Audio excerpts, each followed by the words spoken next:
बिस्मिल्लाहिर्रहमानिर्रहीम। अस्सलामु अलैकुम दोस्तों, उम्मीद आप सब खैरवाफियत से होंगे। एक रोज मेवाड़ का राजा जय सिंह, राजपूतों का सालार दुर्गादास और जय सिंह के भाइयों के अलावा दूसरे बहुत से राजपूत भी जय सिंह के बुलावे पर मेवाड़ के किले में जमा हुए। जिन लोगों को बुलाया गया था, जब सब वहां पहुंच गए तब जय सिंह बड़ी खुशी का इजहार करते हुए उन्हें मुखातिब करते हुए कहने लगा, मेरे पास तुम लोगों के लिए एक अच्छी खबर है। इसी खबर के लिए मैंने तुम सब लोगों को बुलाया है और इसी खबर की रोशनी में मैं मुगलों के लश्कर पर हमलावर होकर अब अपने इलाकों को महफूज बनाना चाहता हूँ।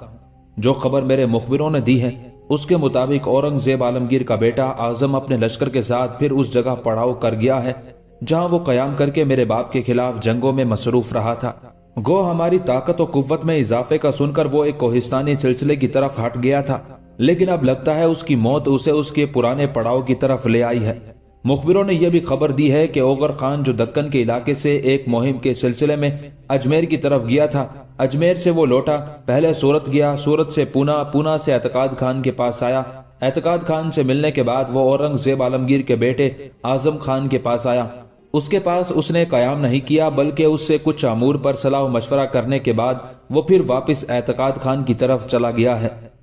अब मैं ये तो नहीं जानता कि ओगर खान एतकाद खान के साथ मिलकर कौन सी कार्रवाई शुरू करेगा, किस मुहिम की इब्तिदा करेगा, लेकिन फिल वक्त वो हमारे लिए नुकसानदेह साबित नहीं हो सकता, इसलिए कि एतकाद खान का पड़ाव यहाँ से काफी दूर है। रही बात औरंगजेब आलमगीर के बेटे आजम की, तो उसके पास कोई इतना बड़ा लश्कर नहीं है। मैं चाहता हूँ कि हम अपने लश्कर के एक हिस्से के साथ निकलें और आजम शाह पर शब खून मारें। उस शब खून के नतीजे में आजम शाह ही नहीं, उसके सारे लश्करियों का भी काम तमाम कर दें। अगर हम ऐसा करने में कामयाब हो जाएं तो याद रखना, आने वाले दौर में मुगलों का कोई भी लश्कर इन इलाकों की तरफ आते हुए 100 बार सोचेगा, 2 कदम आगे बढ़ाएगा तो 3 कदम पीछे जाएगा। महाराणा जय सिंह यहाँ तक कहने के बाद रुका, कुछ सोचा, फिर राजपूतों को मुखातिब करते हुए वो दोबारा कह रहा था, तुम लोगों की आमद से पहले अपने भाइयों और दुर्गादास के साथ पूरी तफसील के साथ गुफ्तगू हो चुकी है और सब इस बात पर मुत्तफिक हैं कि हमें औरंगजेब आलमगीर के बेटे आजम के लश्कर पर हर सूरत में शब खून मारना चाहिए। कामयाबी की सूरत में ना सिर्फ मुगलों पर हमारी धाक बैठ जाएगी, बल्कि मुगलों के लश्करी पहले की तरह दनदनाते हुए हमारे इलाकों का रुख नहीं करेंगे। अब बोलो तुम इस सिलसिले में क्या कहते हो। जय सिंह जब खामोश हुआ तब एक राजपूत सालार अपनी जगह से उठा और महाराणा जय सिंह को मुखातिब करके कहने लगा, राणा, जो कुछ आपने कहा है वो दुरुस्त है, पर इस बात की क्या जमानत और तहफ्फुज है कि ओगर खान आजम शाह को छोड़कर वापस एतकाद खान के पास जा चुका है।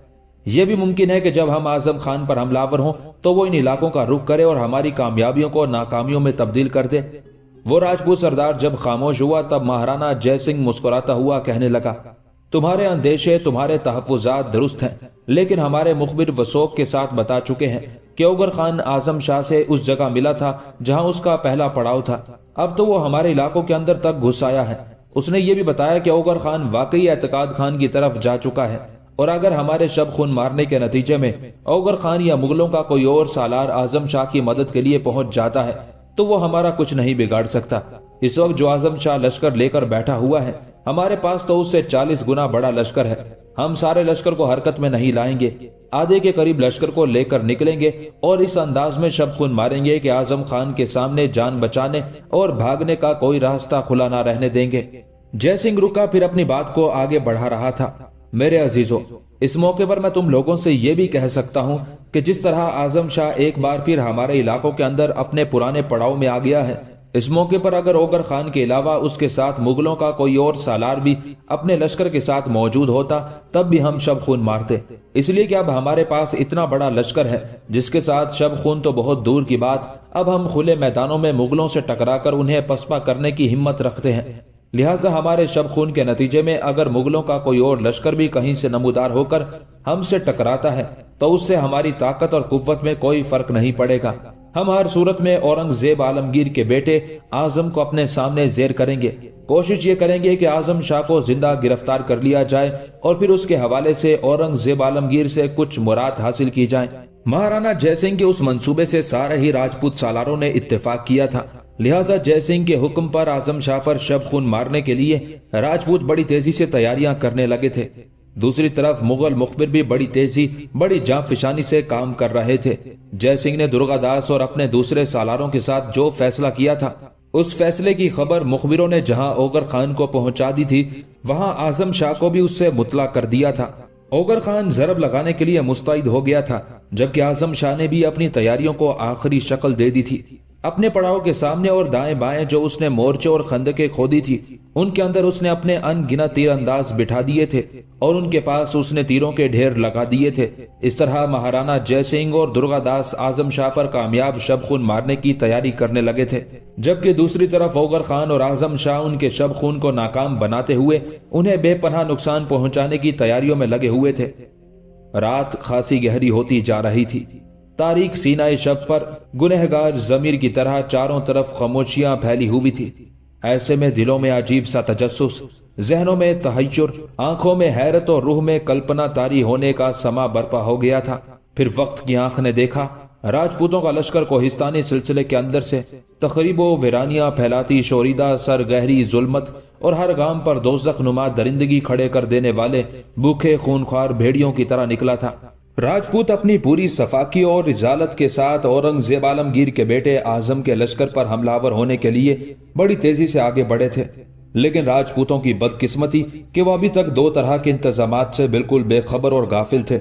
उन्हें यह भी खबर न थी कि आजम शाह ने अपने सामने और दाएं बाएं खंदके खोद कर उनके अंदर अपने तीरंदाज बिठा दिए हैं, जो किसी भी वक्त ना रुकने वाला तूफान खड़ा कर सकते हैं। उन्हें यह भी इल्म नहीं था कि अनकरीब ओगर खान अपनी घात और कमीनगाह से निकलेगा और आतिश फिशानी लावे की तरह उन पर हमलावर होकर उनके अंदर दूर तक तबाही और बर्बादी का खेल खेलता चला जाएगा। इन सारे अवामिल से बेखबर राजपूत जब आगे बढ़े, तब उन्हें एक धचका लगा। जो ही वो आजम शाह के तीरंदाजों के तीरों की मार में आए और तीरंदाज फितरत की पुरस्रार कुव्वतों, हशर बर्पा कर देने वाले जज्बाती हिजान की तरह हरकत में आए और राजपूतों के लश्कर पर उन्होंने ऐसी तेज और मूसलाधार किस्म की तीरंदाजी की कि राजपूतों के लश्कर की अगली कई सफ़ें उन्होंने छेद कर ढेर करके रख दी थी। रात की गहरी तारीकी के अंदर जब अगली कई सफ़ों के राजपूत बुरी तरह छलनी होते हुए अपने घोड़ों से गिरकर आहो बुका का तूफान खड़ा करने लगे, तब पिछली सफ़ों के राजपूत किसी कदर फिक्रमंद, परेशान और मुतजलजल होकर रह गए थे। ऐसे में उनकी पुश्त की तरफ से ओगर खान अपने लश्कर के साथ ख्वाहिशों की बस्तियां उजाड़ती, कड़वी कसीली रुतों, तिश्नगी के उबलते समंदर से उठती फुरकतों की स्याह आंधियों की तरह नमूदार हुआ। फिर वो राजपूतों के लश्कर की पुश्त की तरफ से हर कदम पर ठोकर खड़ी कर देने वाले अजाब की तरह हमलावर हो गया था। ओगर खान के उस जानलेवा हमले ने राजपूतों की सांसों में हलचल बर्पा करके रख दी थी। वो अपने लश्कर के साथ राजपूतों की सफों में गम और दुख के हजूम की तरह घुसता चला गया था। दूसरी तरफ आजम शाह को भी रात की गहरी तारीकी में ओगर खान के हमलावर होने का ही इंतजार था। जो ही राजपूतों के लश्कर की पुश्त की तरफ से हमलावर होते हुए मुसलमानों ने तकबीरें बुलंद करना शुरू की, आजम शाह समझ गया कि ओगर खान ने अपने काम की इब्तिदा कर दी है। लिहाजा उसके हुक्म पर उसके सारे तीरंदाज खंदकों से बाहर निकल आए थे। उसके बाद आजम शाह ने अपने लश्कर को सवार किया और सामने की तरफ से वो राजपूतों पर सहर तराजियों की तरह काम करती कज़ा की आतिश कुव्वतों और ला इंतहा फिजाओं में नफरतों के उबलते तूफानों की तरह हमलावर हो गया था। और रात की गहरी तारीकी में मैदान जंग के अंदर मौत का रक्स दमाम शुरू हो गया था। हर कोई दूसरे के लिए वहशी, खूनख्वार, बेकरा मनाजिर खड़े करने लगा था। मर के उस खेल ने चारों तरफ मौत की वादियां और भड़कते आतिश कदे खड़े करने शुरू कर दिए थे। जिस वक्त राजपूत कोहिस्तानी सिलसिले से निकलकर आजम शाह के लश्कर पर हमलावर होने के लिए आगे बढ़े थे, सामने की तरफ से उन पर तीरंदाजी की गई थी। उस वक्त तक तो राजपूत बिल्कुल मुतमईन थे। उस लश्कर के अंदर जय सिंह और दुर्गादास बजाते खुद मौजूद थे। लश्कर में जय सिंह के भाई भी लश्कर के कुछ हिस्सों की कमांदारी कर रहे थे।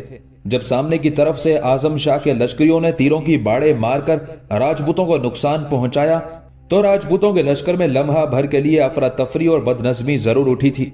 लेकिन दुर्गादास और जय सिंह ने फौरन अपने लश्कर को संभालने की कोशिश की। उनका इरादा था कि अपने लश्कर की अगली सफों को कहेंगे कि वो अपने सामने ढाले रखकर आगे बढ़ें और तीरंदाजों पर हमलावर होकर उनका खात्मा कर दें। पर उनकी बदकिस्मती ऐन उसी लम्हे उनकी पुश्त की तरफ से ओगर खान ने कज़ा और मौत की तरह उन्हें अपना हदफ बनाना शुरू कर दिया था। उस मौके पर राजपूतों से एक बड़ी गलती और कोताही हुई। जिस वक्त उनकी पुश्त की तरफ से ओगर खान लगातार तकबीरें बुलंद करता हुआ हमलावर हुआ था, उस वक्त राजपूतों का अगला हिस्सा पहले ही तीर अंदाजी की वजह से अपने लश्कर की चंद सफ़ें बेकार होने पर अफरा तफरी और बदनज़मी का शिकार था। जब पुष्ट की तरफ से ओगर खान की तकबीरें उन्होंने सुनी तो उनके पांव तले से जमीन निकलना शुरू हो गई। उस मौके पर अगर महाराणा जयसिंह और दुर्गादास राजपूतों की सही रहनुमाई करते तो लश्कर के अगले हिस्से की कमानदारी किसी को देकर उसे आगे बढ़ने का हुक्म देते और लश्कर के एक हिस्से के साथ पुष्ट की तरफ से हमलावर होने वाले ओगर खान का मुकाबला करते। ऐसा वो कर भी सकते थे, इसलिए कि उस वक्त जो लश्कर आजम शाह और ओगर खान के पास था उन दोनों को अगर मिला दिया जाता तब भी राजपूतों के पास उससे लगभग 4 गुना बड़ा लश्कर था। लिहाजा वो अपने लश्कर को 2 हिस्सों में तकसीम करके दोनों समत से हमलावर होकर अपने लिए कामयाबी और फतहमंदी के दर खोल सकते थे, लेकिन उन्होंने ऐसा नहीं किया। उनकी उस गलती और उस कोताही का उन्हें खमियाजा भी खूब भुगतना पड़ा। जब वो अपनी पूरी कुव्वत और ताकत के साथ मुड़कर ओगर खान की तरफ लपके और चाहते थे कि अपने पूरे लश्कर के साथ ओगर खान पर हमलावर होकर एक तरह से उस पर काबू पाकर उसे घेर ले, कि पुष्ट की तरफ से उस वक्त तक आजम शाह अपने लश्कर को उस्तवार कर चुका था और जब पुष्ट की तरफ से उसने भी जानलेवा हमले शुरू किए तब राजपूतों के लश्कर के अंदर एक कोहराम बर्पा हो गया था। सामने की तरफ से तो पहले ही ओगर खान उनका कत्लेआम शुरू कर चुका था, अब पुष्ट की तरफ से आजम शाह ने भी बड़ी तेजी से राजपूतों की तादाद कम करना शुरू कर दी थी। कुछ देर तक तेजी से सुबह की तरफ भागती रात में दोनों लश्कर एक दूसरे से टकराते रहे। उस टकराव में लम्हा बा लम्हा ओगर खान और आजम शाह के लश्करियों के हमलों में तेजी और ताबनाकी आती चली गई थी, जबकि राजपूतों के लश्कर की तादाद बड़ी तेजी से कम होना शुरू हो गई थी। महाराणा जयसिंह, उसके भाई और दुर्गादास उस वक्त अपने लश्कर के वस्ती हिस्से में थे। जब उन्होंने अंदाजा लगाया कि पुष्ट और सामने की तरफ से मौत बड़ी तेजी से उनके लश्करियों को निगलती हुई लश्कर के वस्ती हिस्से की तरफ आ रही है, तब उन्होंने अंदाजा लगा लिया कि जंग अगर इसी तरह जारी रही तो बहुत जल्द राजपूतों का खात्मा हो जाएगा और जो बच जाएंगे उन्हें बदतरीन शिकस्त का मुंह देखना पड़ेगा। इस बिना पर महाराणा जयसिंह ने लश्कर के अंदर पसपाई के बगल बजवा दिए थे। ये बगल बजते ही राजपूत लश्करी अपने पीछे अनगिनत लाशें छोड़ते हुए कोहिस्तानी सिलसिले की तरफ भागे। ओगर खान और आजम शाह ने कुछ दूर तक भागते राजपूतों का ताकुब करते हुए उनकी तादाद मजीद कम की, लेकिन वो उनके पीछे पीछे कोहिस्तानी सिलसिले में दाखिल न हुए, इसलिए कि उस कोहिस्तानी सिलसिले के अंदर राजपूतों की बहुत बड़ी और मुस्तहकम अस्करी कुव्वत मौजूद थी। इस बिना पर ओगर खान और आजम शाह अपने लश्करों को लेकर मुड़े मैदान जंग में आए। इतनी देर तक मशरिक की तरफ से सफेदी नमूदार हो चुकी थी, अंधेरा भागने लगा था, रोशनी आहिस्ता आहिस्ता जमीन के सीने को रोशन करती जा रही थी। ओगर खान और आजम शाह ने सबसे पहले जंग में जख्मी होने वाले अपने लश्करियों को एक जगह जमा किया और तबीब और दूसरे लश्करी बड़ी तेजी से उनकी मरहम पट्टी और तीमारदारी करने लगे थे, जबकि ओगर खान और आजम शाह जंग में काम आ जाने वाले अपने लश्करियों की तजहीज़ तकवीन का एहतमाम करने लगे थे। दूसरी तरफ महाराणा जयसिंह, उसके भाई और दुर्गादास और दीगर राजपूत जब बचे कुचे लश्कर को लेकर कोहिस्तानी सिलसिले के अंदर अपने मस्कन में पहुंचे तो उस वक्त तक मशरिक की तरफ से सूरज ने हर चीज को रोशन और मुनव्वर कर दिया था। महाराणा जयसिंह के हुक्म पर लश्कर के जो जख्मी मैदान जंग से बचकर आने में कामयाब हुए थे उनकी मरहम पट्टी का सामान किया जाने लगा। उस मौके पर दुर्गादास, महाराणा जयसिंह और उसके भाइयों ने सारे सालारों को एक जगह जमा किया। फिर महाराणा जयसिंह उन सबको मुखातिब करते हुए कह रहा था, मेरे अजीज साथियों, इस जंग में हमें खासा बड़ा नुकसान उठाना पड़ा है। जो लश्कर हम लेकर गए थे उसमें से हम आधा भी वापस लाने में कामयाब नहीं हुए।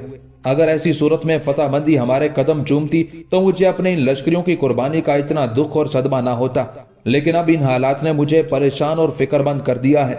हमने इतने लश्करी भी जाया कर दिए और शिकस्त और नाकामी भी हमारी ही झोली में पड़ी। दरअसल इस ओगर खान ने हमारे खिलाफ बड़ी भयानक चाल चली है। उसने अपना सफर अजमेर के नवाह से शुरू किया, बड़ी तेजी से जनूब की तरफ बढ़ा, कुछ देर के लिए सूरत में पड़ाव किया, उसके बाद कुछ देर के लिए पूना में रुका, उसके बाद ज्यादा देर एतकाद खान के पास नहीं रुका, फिर आगे बढ़ा, आजम शाह के पास आया, यहाँ भी थोड़ी देर रुक कर चला गया। इस तरह जगह जगह थोड़ी थोड़ी देर तक रुक कर उसने एक तरह से हमें यह तासुर और बहलावा देने की कोशिश की थी कि उसकी मंजिल कहीं और है। वो सिर्फ जगह जगह बिखरे अपने लश्करियों से राब्ता करने के लिए इधर आया था, लेकिन ये शख्स बड़ा भयानक, बड़ा करोधी निकला। ये कहीं आसपास करीब ही घात लगाए हुए बैठा था और जो ही आजम शाह के तीर अंदाजों की वजह से हमारे लश्कर के अंदर शोर शराबा उठा तो वो अपनी घात से निकलकर हमारे लश्कर की पुश्त पर हमलावर होकर अपनी कामयाबी और हमारी नाकामी को यकीनी बनाता चला गया। यहाँ तक कहने के बाद महाराणा जयसिंह जब रुका तब उसका एक सालार उठा और उसे मुखातिब करके कहने लगा, राना, जिस वक्त आपने आजम शाह पर शब खून मारने का इरादा किया था और हमसे मशवरा तलब किया था, उस वक्त ही मैंने अपने अंदेशों का इजहार किया था कि कहीं ऐसा ना हो कि ओगर खान हमें धोखे में रखकर हमें बायां हाथ दिखाए और दायां हाथ तमाचे की सूरत में हमारे मुंह पर दे मारे। और आपने देखा, उसने ऐसा ही किया।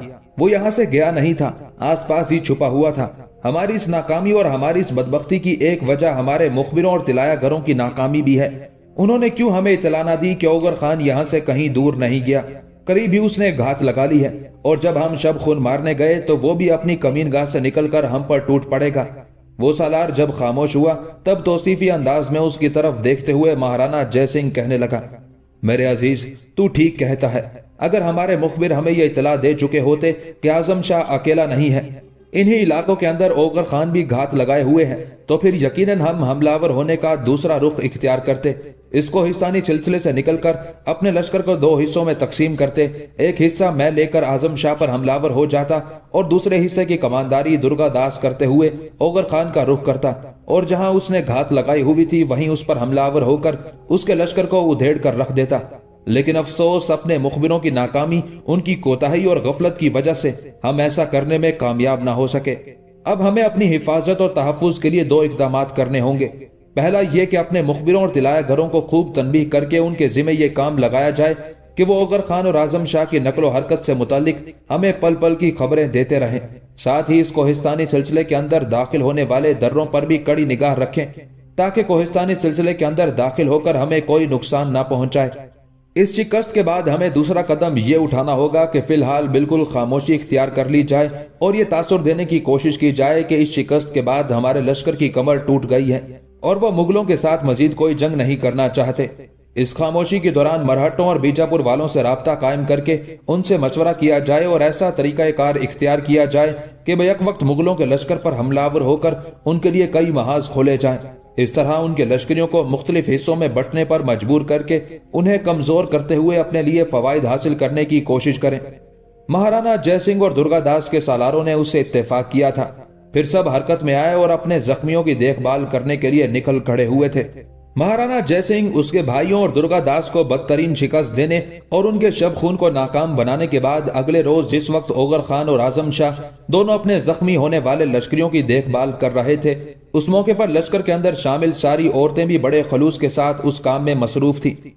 जख्मियों की मरहम पट्टी की जा रही थी, कुछ को पानी पिलाया जा रहा था, कुछ का लिबास तब्दील किया जा रहा था। इस काम में किशन सिंह और राधिका दोनों बहन भाई भी बड़ी सरगर्मी से हिस्सा ले रहे थे। ऐसे में 2 घुड़सवार पड़ाव में दाखिल हुए और सीधे उधर गए जहां ओगर खान और आजम शाह अपने सालारों के साथ खड़े किसी मौजू पर गुफ्तगू कर रहे थे। उस मौके पर किशन सिंह और राधिका भी उनसे जरा फासले पर ही काम में मसरूफ थे। जो ही राधिका ने आने वाले उन घुड़सवारों को देखा, तब अपने भाई किशन सिंह को मुखातिब करके कहने लगी, भाई उधर देखो, ये जो 2 सवार पड़ाव में दाखिल होने के बाद ओगर खान और आजम शाह की तरफ जा रहे हैं, भगवान झूठ ना बलवाए, शक्लो सूरत से दोनों मुझे मरहटे लगते हैं, और अगर ये मरहटे नहीं तो ये फिर बगैर किसी इल्लत के इस पड़ाव में दाखिल नहीं हुए। देखो, इनके पीछे और अतराफ में कुछ मुसल्लह जवान भी हैं जो इन्हें अपनी हिफाजत में ओगर खान और आजम शाह की तरफ ले जा रहे हैं। भाई, मेरा दिल कहता है कि ये मरहटे हम दोनों बहन भाई से मुताल्लिक ही कोई पैगाम लेकर आए हैं। अगर इस मौके पर तुम बुरा ना मानो तो क्या हम भी जाकर ओगर खान के करीब खड़े ना हो, ताकि जाने आने वाले ये मरहटे क्या पैगाम लेकर आए हैं। राधिका जब तक बोलती रही, किशन सिंह मुस्कुराते हुए उसकी तरफ देखता रहा। उसने देखा राधिका चूंकि परेशान और फिक्रमंद हो रही थी, लिहाजा सबसे पहले उसने राधिका के शाने पर हाथ रखा, फिर उसकी तसल्ली और तशफ़ी के लिए कहने लगा, मेरी बहन, मैं देखता हूं इन 2 सवारों को देखकर तेरे चेहरे पर परेशानियां और फिक्रमंदियां हजूम कराई हैं। इस वक्त तुम जंगल में नहीं दिन गुजार रही हो कि मरहट्टे तुम पर वारिद होंगे, जब चाहे तुम्हें उठाकर ले जाएंगे। मेरी बहन, इस वक्त मैं और तुम दोनों ओगर खान की हिफाजत और तहवील में हैं, लिहाजा मरहटों का बाप भी हमें यहाँ से उठाकर नहीं ले जा सकता। बहरहाल तुम परेशान और फिक्रमंद ना हो। चलो दोनों बहन भाई वहीं चलकर खड़े होते हैं, देखते हैं आने वाले ये मरहटे क्या पैगाम लेकर आए हैं। किशन सिंह के उन अल्फाज पर राधिका ने अपने आप को संभाल लिया। उसके हसीन और खूबसूरत चेहरे पर हल्का सा तबस्सुम भी नमूदार हुआ था। उसके साथ ही दोनों बहन भाई आहिस्ता आहिस्ता उधर चल दिए जहां ओगर खान और आजम शाह अपने कुछ सालारों के साथ खड़े हुए थे। इतनी देर तक आने वाले मरहटे भी उनके पास पहुंच चुके थे। किशन सिंह और राधिका भी जाकर ओगर खान के करीब खड़े हो गए थे। दोनों मरहटा सवार जब ओगर खान और आजम शाह के सामने अपने घोड़ों से उतरे तो जो मुसल्ला जवान उन्हें अपने साथ लेकर आए थे उनमें से एक ओगर खान को मुखातिब करके कहने लगा, अमीर, ये दो मरहटे हैं, अपने पेशवा शंभू जी की तरफ से आए हैं और कहते हैं कि उनके पास आपके नाम कोई पैगाम है। इसी बिना पर हम इन्हें आपके पास लेकर आए हैं। जो ही ये हमारे पड़ाव में दाखिल हुए हमने इन्हें अपनी तहवील में ले लिया था। वो मुसल्ला जवान जब खामोश हुआ तब आने वाले उन दोनों मरहटों को मुखातिब करके ओगर खान बोल उठा, अगर तुम्हारे पास अपने पेशवा शंभू जी का कोई पैगाम है तो कहो वो पैगाम क्या है। ओगर खान के उन अल्फाज के जवाब में उन दो मरहटों में से एक हरकत में आया। अपने लिबास के अंदर से उसने तय किया हुआ एक कागज निकाला और ओगर खान की तरफ बढ़ा दिया था। ओगर खान ने तय किया हुआ वो कागज खोला और तहरीर पढ़ने लगा। उस मौके पर किशन सिंह और राधिका दोनों बहन भाई तजस्सुस भरे अंदाज में एक दूसरे की तरफ देख रहे थे। मरहटों के पेशवा शंभू जी ने जो खत ओगर खान के नाम लिखा था उसका मजमून कुछ इस तरह था। यह खत मरहटों के पेशवा शंभू जी की तरफ से औरंगजेब आलमगीर के सालार ओगर खान के नाम है। हमें खबर हुई है कि राधिका नाम की एक लड़की और उसका भाई जिसका नाम किशन सिंह है, दोनों ने तुम्हारे पास पनाह ले रखी है। लिहाजा तुम्हारी सलामती और तुम्हारा तहफ्फुज इसी में है कि मेरा खत मिलते ही राधिका और किशन सिंह दोनों की मुश्किलें बांधकर और उन्हें अपने मुसल्ला जवानों की हिफाजत में मेरी तरफ रवाना कर दो। इस सिलसिले में मेरे दोनों कासिद उनकी रहनुमाई करेंगे।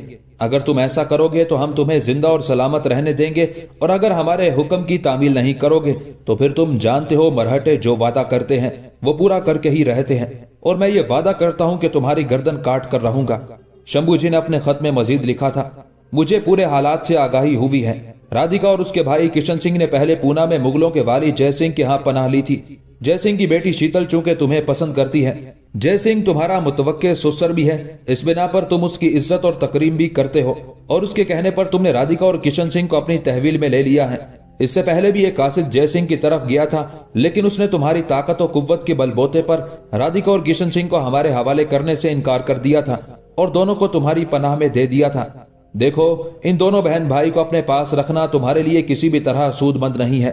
राधिका के भाई से मुतालिक तो मैं कुछ नहीं कहता, लेकिन राधिका ने ना सिर्फ मेरे बाप शिवाजी बल्कि सारे मरहटों की तौहीन की थी, और जो मरहटों की तौहीन करता है जिंदा नहीं रहता। ओगर खान, हमने तहिया कर रखा है कि हर सूरत में राधिका को हासिल करेंगे और सजा के तौर पर इसे अपने सालार संत के साथ ब्याह कर रहेंगे, इसलिए कि यह ना सिर्फ मेरे बाप की ख्वाहिश बल्कि उसका फैसला था, और उसके फैसले को पूरा करना मैं अपना फर्ज ख्याल करता हूँ। लिहाजा तुम्हारी बेहतरी और भलाई इसी में है कि मेरा खत मिलते ही राधिका और उसके भाई किशन सिंह को मेरे कासिदों की रहनुमाई में मेरी तरफ रवाना कर दो। शंभू जी का खत पढ़ने के बाद ओगर खान हल्की हल्की मुस्कुराहट में पहले आने वाले कासिदों की तरफ देखने लगा, फिर उसने मुस्कुराते हुए वो खत अपने करीब खड़े आजम शाह को थमा दिया था। आजम शाह ने वो खत ले लिया। शंभू जी का वो खत पढ़ने के बाद आजम शाह बरहम और बड़ा फरोख्ता हो गया था। इंतहाई गुस्से और गजबनाकी का इजहार करते हुए दोनों कासिदों को मुखातिब करके कहने लगा, तुम्हारी और तुम्हारे शंभू जी की ऐसी तैसी, तुम लोग इतने बेलगाम, इतने शाहजोर तो नहीं हो कि जो फैसला करो उसे अमली सूरत भी देते रहो। ये खत चूंकि मेरे भाई ओगर खान के नाम है, लिहाजा आखिरी जवाब यही तुम्हें देगा।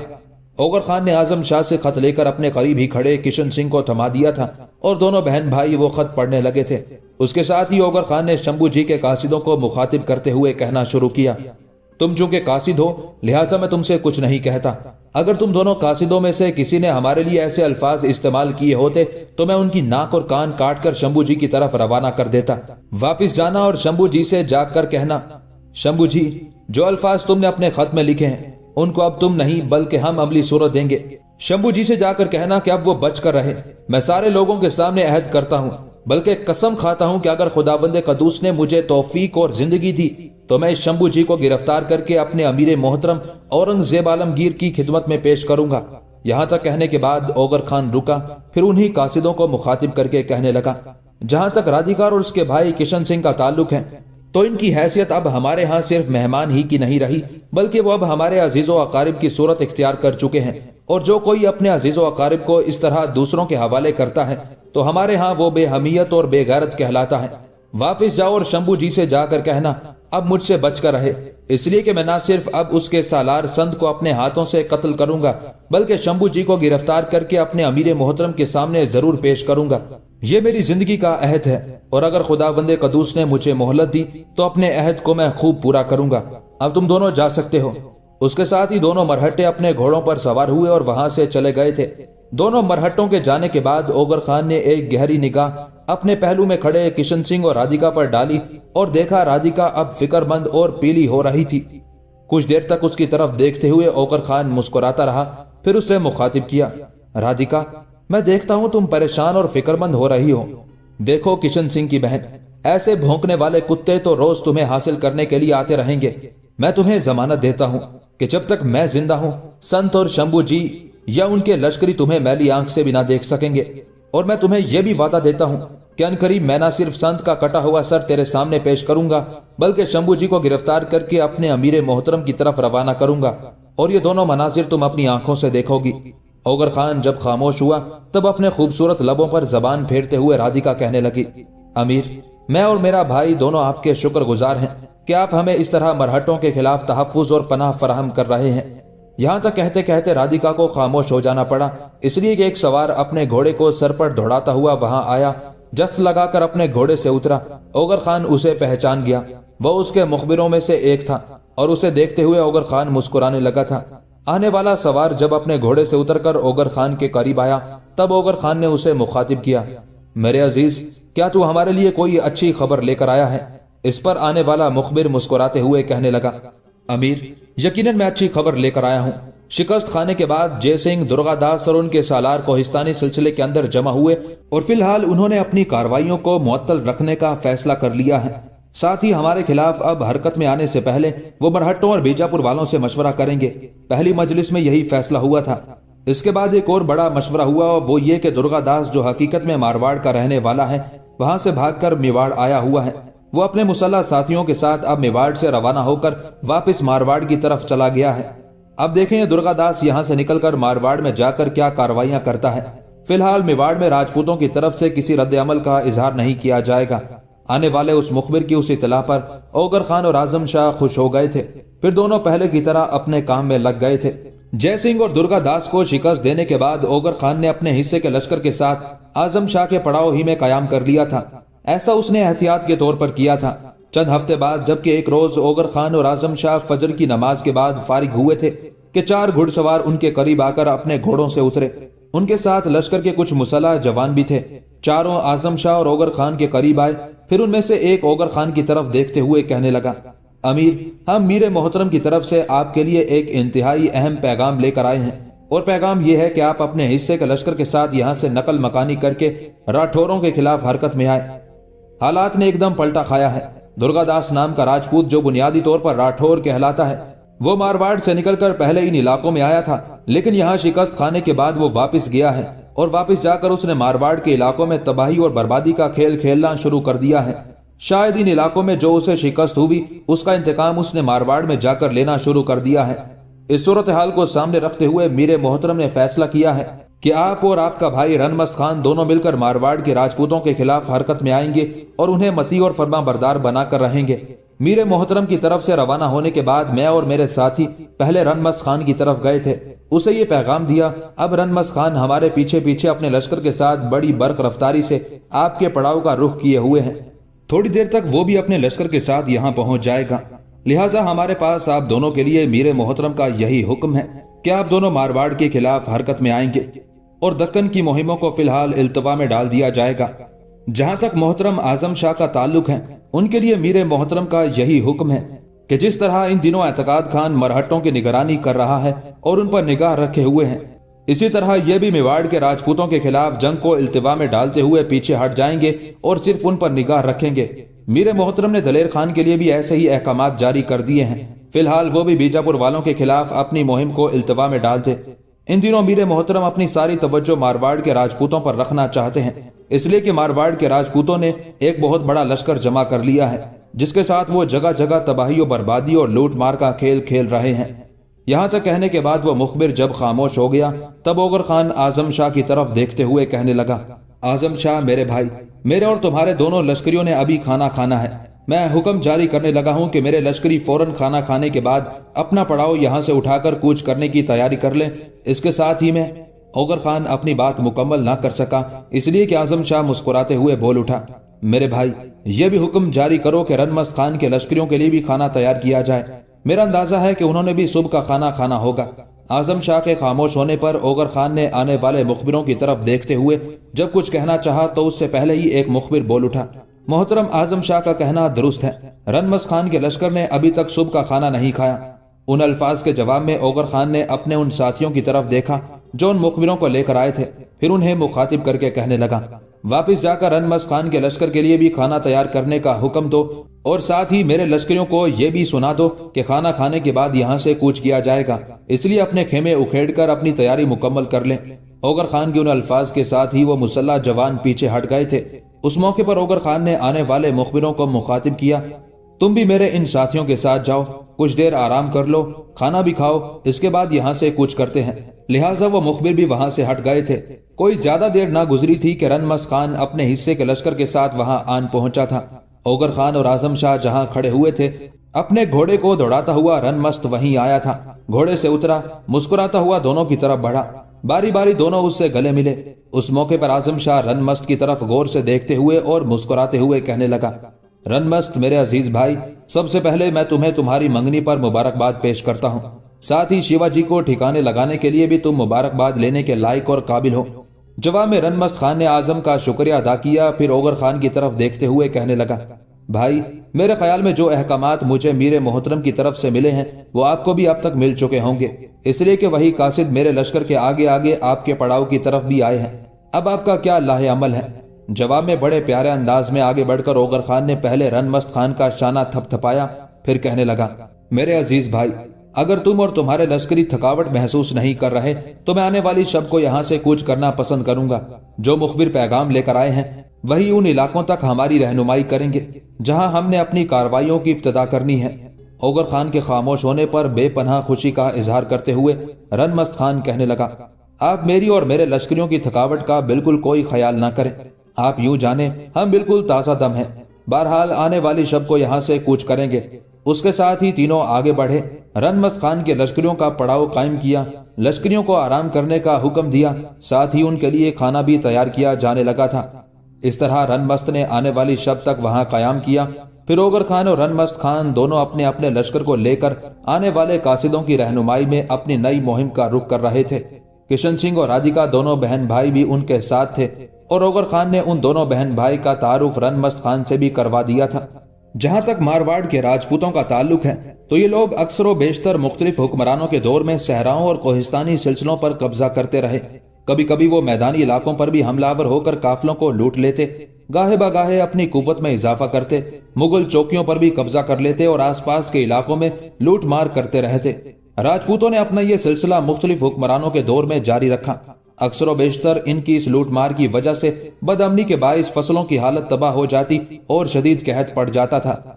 अब जिस वक्त ओगर खान और आजम शाह दोनों ने मिलकर मेवाड़ में राजपूतों को शिकस्त दी और दुर्गादास अपने इलाके मारवाड़ की तरफ चला गया, तब एक बार फिर उसकी सरकर्दगी में राजपूतों ने मुत्तहिद होकर अपनी कार्रवाइयों की इब्तिदा करने की कोशिशें शुरू कर दी थी। उन दिनों राजपूतों के करीब मुगलों का बड़ा शहर जोधपुर था। जोधपुर में औरंगजेब आलमगीर की तरफ से शुजात खान हाकिम था और ये शख्स निहायत दलेर और जंग का वसी तजर्बा रखने वाला था।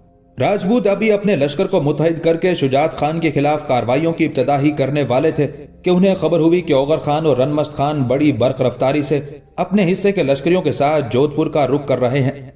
तब उन्होंने शुजात खान के खिलाफ अपनी कार्रवाइयों की इब्तिदा रोक दी। दूसरी तरफ मंजिल पर मंजिल मारते हुए ओगर खान और रनमस्त खान दोनों भाई जोधपुर पहुंच गए। शुजात खान ने बेहतरीन अंदाज में उनका इस्तकबाल किया।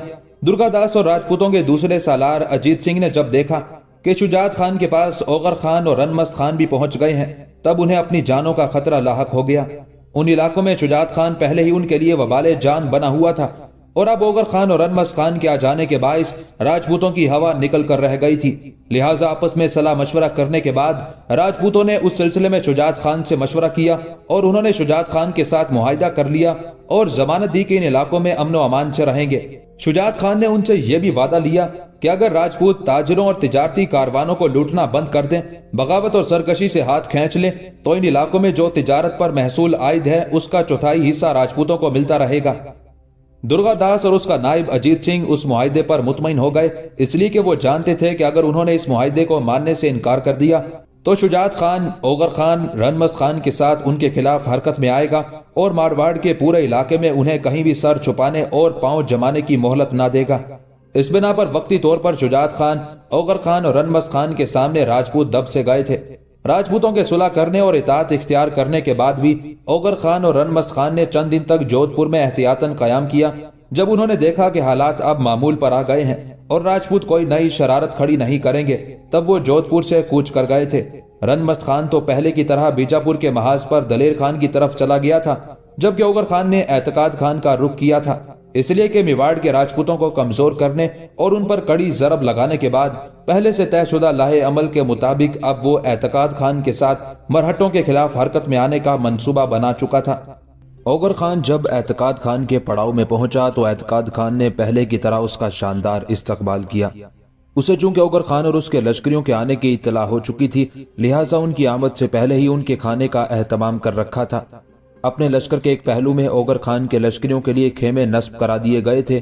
اس کے بعد جب اعتقاد خان اوغر خان کو اپنے خیمے میں لے گیا، تب ایک نشست پر بیٹھتے ہوئے اوغر خان انتہائی عاجزی اور انکساری میں اعتقاد خان کو مخاطب کرتے ہوئے کہنے لگا، میرے محترم بھائی، جودھ پور سے آپ کی طرف آتے ہوئے میں نے آپ کی اجازت کے بغیر ایک قدم اٹھایا ہے۔ مجھے امید ہے کہ آپ میرے اس عمل سے اتفاق کریں گے اور آپ سے پوچھے بغیر جو میں نے کارروائی کی ہے اس سلسلے میں مجھ سے ناراض بھی نہیں ہوں گے۔ اوغر خان کی اس گفتگو سے اعتقاد خان بڑا متاثر ہوا تھا۔ بیٹھے ہی بیٹھے اس نے ہاتھ بڑھا کر اوغر خان کو اپنے ساتھ لپٹا لیا، پھر کہنے لگا، اوغر خان، صرف مجھے ہی تمہاری صلاحیتوں پر اعتماد اور بھروسہ نہیں بلکہ میرے محترم بھی تمہاری کامیاب جنگی کارروائیوں کے معترف ہیں۔ میرے بھائی، جو گفتگو تم نے ابھی تھوڑی دیر پہلے مجھ سے کی ہے، ایسی گفتگو مجھ سے نہ کیا کرو۔ تمہاری حیثیت میرے ہاں ایک کامیاب اور انتہا درجے کے جرأت مند بھائی کی سی ہے۔ میں جانتا ہوں جو بھی قدم تم اٹھاؤ گے وہ نہ صرف اپنی سلطنت کے لیے سود مند ہوگا بلکہ اس میں ہمارے حملہ آور ہونے میں بھی بہتری ہی کا پہلو نکلے گا۔ اب بتاؤ میرے بھائی، میری طرف آتے ہوئے تم نے کون سا قدم اٹھایا ہے جس کے لیے تمہیں میری خفگی اور ناراضگی کا خطرہ لاحق ہو چکا ہے؟ جواب میں اوغر خان مسکرایا، گلا صاف کیا، پھر کہنے لگا، بھائی، ان مرہٹوں نے بہت منمانی کر لی ہے۔ ہمارے لیے جو جنگ کے دوسرے محاذ کھلتے رہے ہیں تو انہوں نے یہی اندازہ لگا لیا ہے کہ شاید ہم ان کے خلاف حرکت میں آئیں گے یا ان کے خلاف حرکت میں آتے ہوئے ہم کسی طرح کا دباؤ یا خوف محسوس کر رہے ہیں، لیکن میں ان کے سارے وہم نکال دینا چاہتا ہوں۔ میرے محترم نے پہلے ہی حکم جاری کر دیا ہے کہ میواڑ کے راجپوتوں پر ضرب لگانے اور انہیں متی بنانے کے بعد ہمیں مرہٹوں کی طرف متوجہ ہونا ہوگا۔ اعتقاد خان میرے بھائی، مجھے امید ہے کہ کچھ عرصے تک میواڑ کے راجپوت ہمارے خلاف کارروائیوں کی ابتدا کرنے کے قابل نہیں رہیں گے۔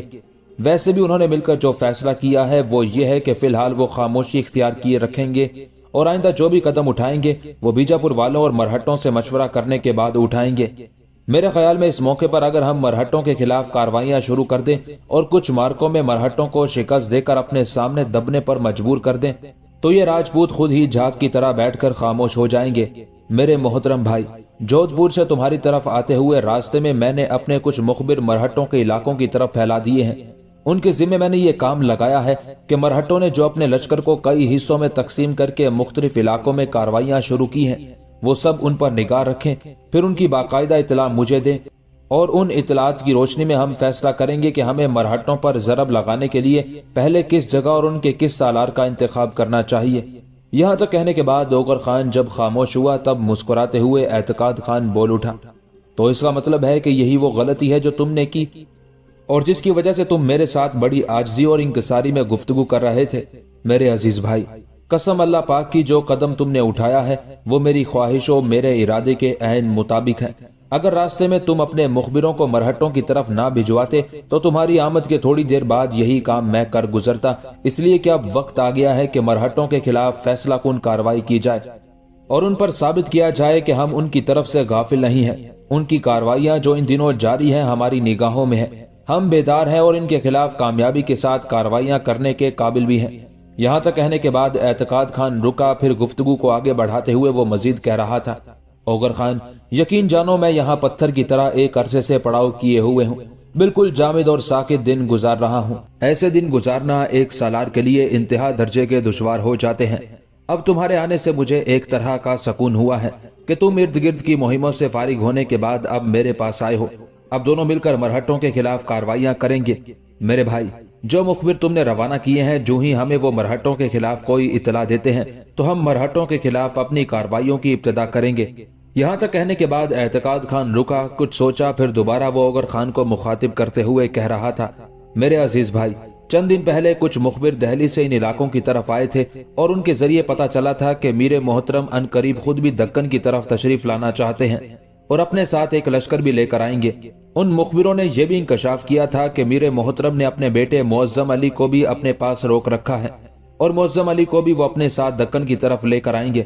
उन मुखबिरों का कहना था कि मीर मोहतरम अपने बड़े और बागी बेटे अकबर की तरफ से बड़े फिक्रमंद हैं कि उसने हमाकत से काम लेते हुए बगावत खड़ी करके उनके एतमाद और उनकी शफकत को धचका पहुंचाया है और अब वो शंभू जी के साथ मिलकर उस एतमाद को मजीद खराब करने पर तुला हुआ है।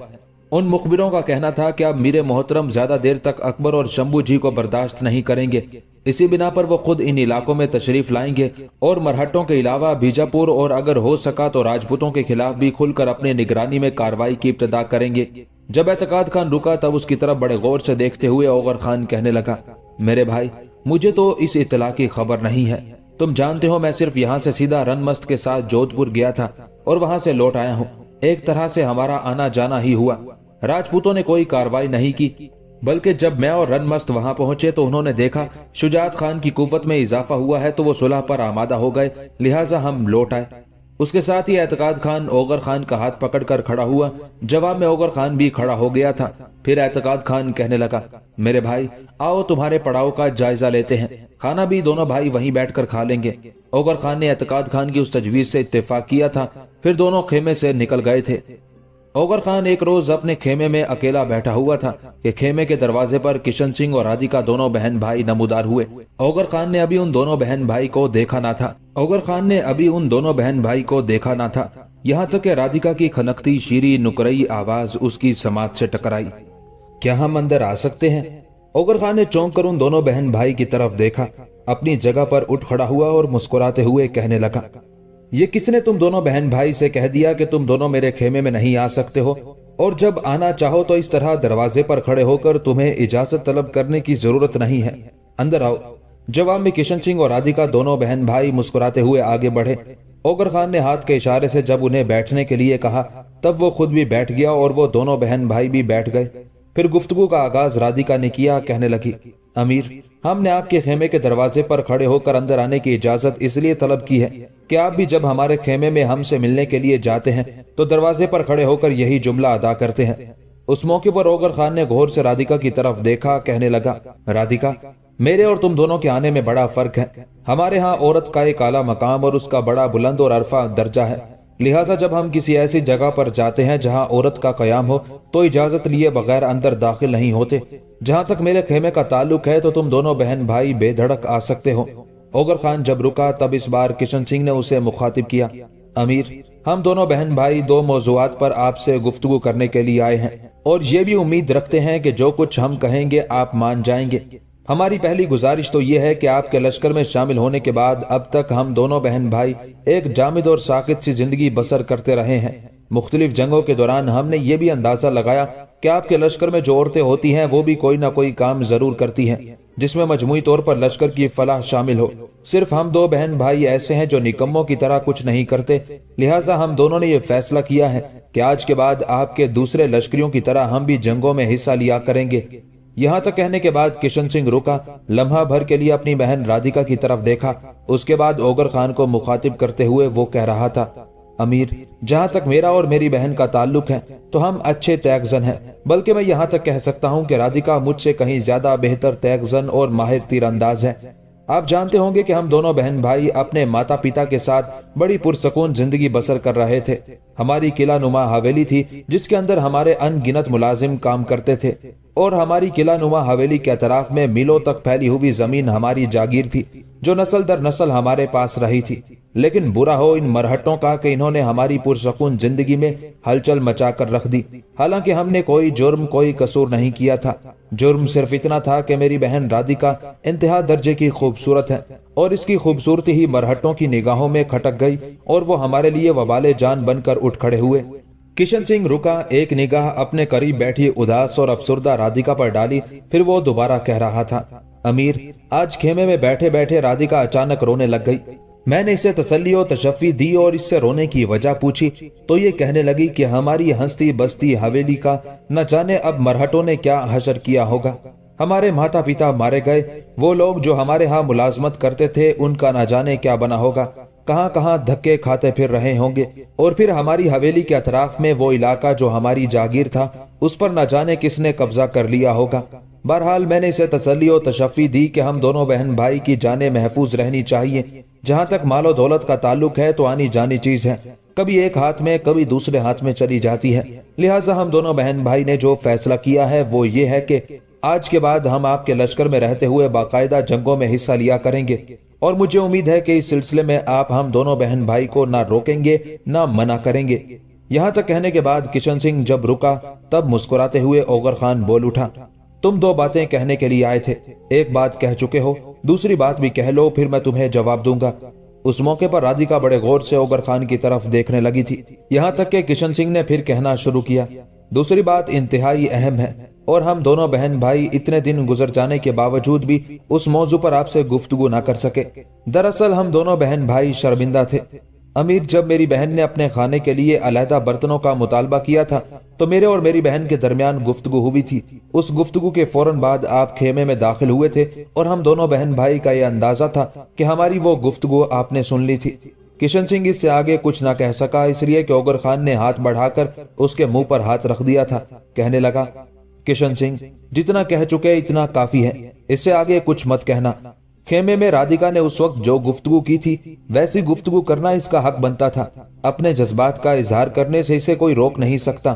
دیکھو، ہر کوئی اپنے دین دھرم کی حدود میں رہ کر کام کرنا پسند کرتا ہے۔ یقین جاننا، جو گفتگو اس دن تمہاری بہن رادھیکا نے کی تھی میں نے اس کا بالکل برا نہیں مانا، لہٰذا اس موضوع پر اب تم گفتگو نہ کرنا۔ میں اس موضوع کو بھلا چکا ہوں، اور اس سلسلے میں تم دونوں بہن بھائی کو یقین دلاتا ہوں کہ مجھے تم سے کوئی اس سلسلے میں شکوہ ہے نہ شکایت۔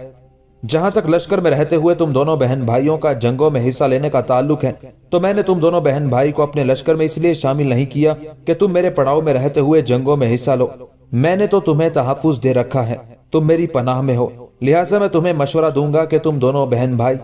اس سے آگے اوغر خان کو خاموش ہو جانا پڑا، اس لیے کہ رادھیکا بول اٹھی تھی، امیر، اب تک میرا بھائی بولتا رہا ہے، مجھے اس نے بولنے کا موقع نہیں دیا۔ سب سے پہلے تو میں آپ کی انتہا درجے کی ممنون اور شکر گزار ہوں کہ خیمے میں جو گفتگو میرے اور میرے بھائی کے درمیان ہوئی تھی اس کا آپ نے برا نہیں مانا۔ دوسری یہ بات کہ میں آپ سے گزارش کروں گی کہ آپ ہمیں جنگوں میں حصہ لینے سے نہ روکیے گا، میں جانوں گی یہ آپ کا ہم پر احسان ہوگا۔ جواب میں اوغر خان مسکرایا اور کہنے لگا، اگر تم دونوں بہن بھائی ایسا کرنا چاہتے ہو تو مجھے کوئی اعتراض نہیں ہے، اس لیے کہ یہاں تک کہتے کہتے اوغر خان رک گیا، اس لیے کہ اس کا چھوٹا سالار خیمے کے دروازے پر نمودار ہوا تھا اور اوغر خان کو مخاطب کر کے کہنے لگا تھا، امیر، آپ نے جو مخبر مرہٹوں پر نگاہ رکھنے کے لیے روانہ کیے تھے ان میں سے کچھ لوٹ کر آئے ہیں اور وہ مرہٹوں سے متعلق کچھ خبریں آپ سے کہنا چاہتے ہیں۔ اپنے اس چھوٹے سالار کے ان الفاظ پر جست لگانے کے انداز میں اوغر خان اٹھ کھڑا ہوا، پھر کہنے لگا، انہیں لے کر اعتقاد خان کے خیمے کی طرف چلو، میں بھی ادھر آ رہا ہوں، میں اعتقاد خان کے سامنے ان سے گفتگو کرنا پسند کروں گا۔ اس کے ساتھ ہی وہ سالار وہاں سے ہٹ گیا تھا۔ کھڑے کھڑے اوغر خان نے کشن سنگھ اور رادھیکا کی طرف دیکھا اور کہنے لگا، تم دونوں بہن بھائی اپنے خیمے میں جا کر آرام کرو، میں نے اپنے کچھ مخبر مرہٹوں پر نگاہ رکھنے کے لیے مقرر کیے تھے، وہ لوٹ آئے ہیں، اب دیکھتا ہوں وہ کیا خبریں دیتے ہیں، ان خبروں کی روشنی میں ہی میں اب اعتقاد خان کے ساتھ مل کر مرہٹوں کے خلاف حرکت میں آؤں گا۔ اوغر خان سے یہ الفاظ سن کر کشن سنگھ اور رادھیکا دونوں خوش ہو گئے تھے۔ رادھیکا فوراً اٹھ کھڑی ہوئی، کشن سنگھ بھی کھڑا ہو گیا، پھر اوغر خان کو مخاطب کرتے ہوئے رادھیکا کہنے لگی، امیر، کیا ایسا ممکن نہیں کہ آپ کے وہ مخبر جو خبریں لے کر آئے ہیں ہم بھی ان سے آگاہ ہو سکیں؟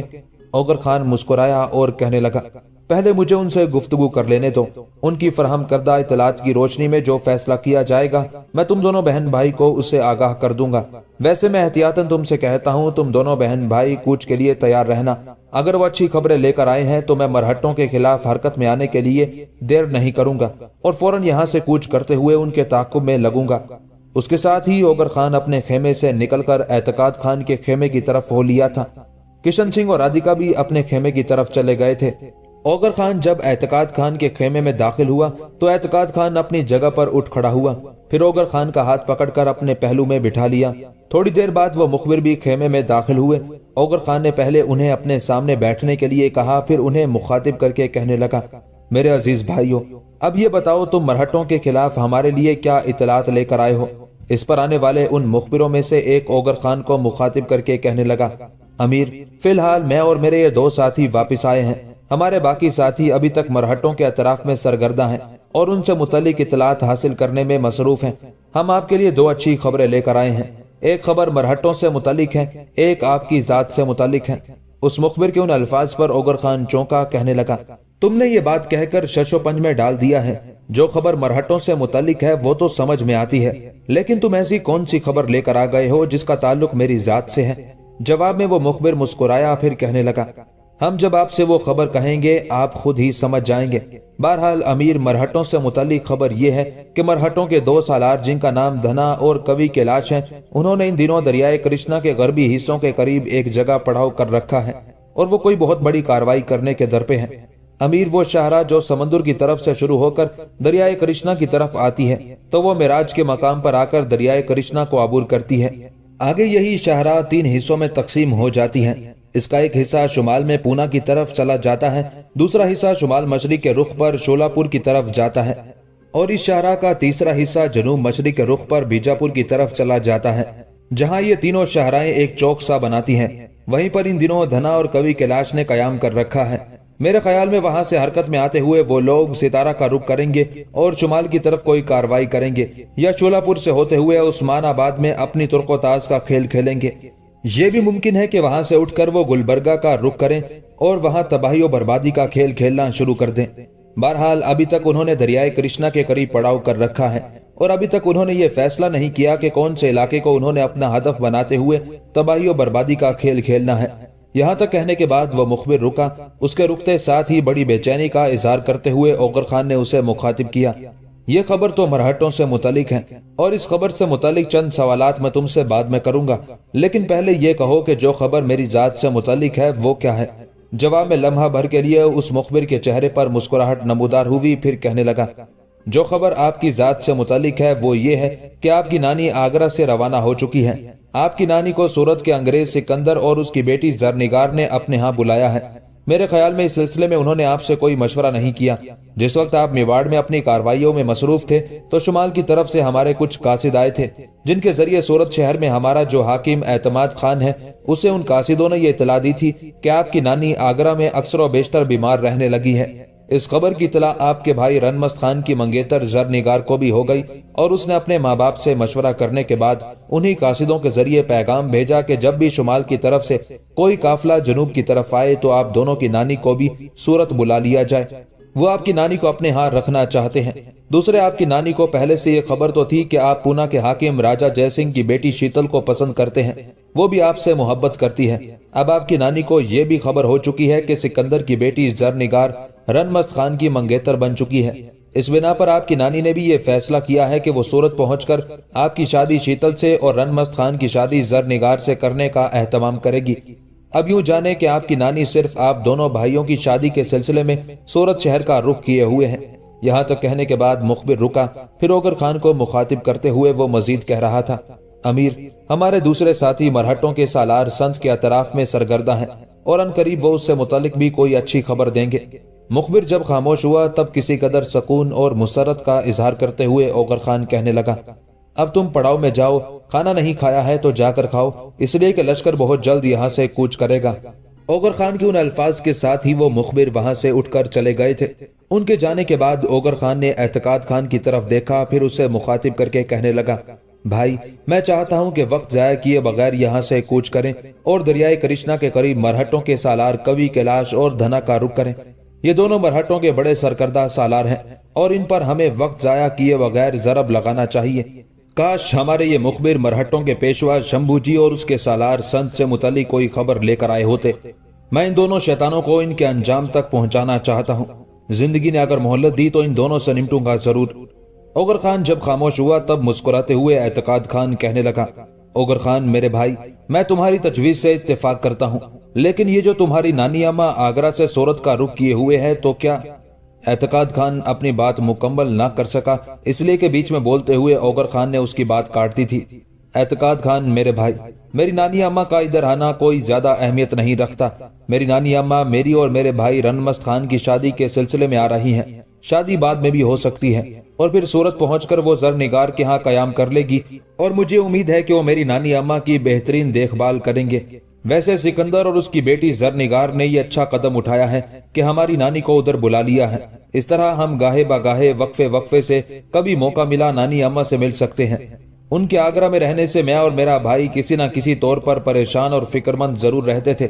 بہرحال اعتقاد خان میرے بھائی، اس موضوع پر بعد میں سوچا جا سکتا ہے۔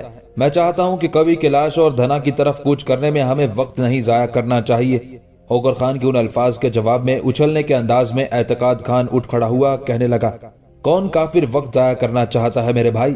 میں تو مرہٹوں پر ضرب لگانے کے لیے ایک عرصے سے بے تاب اور بے چین بیٹھا ہوں۔ آؤ خیمے سے نکل کر پڑاؤ سمیٹنے اور لشکر کو کوچ کرنے کا حکم دیں۔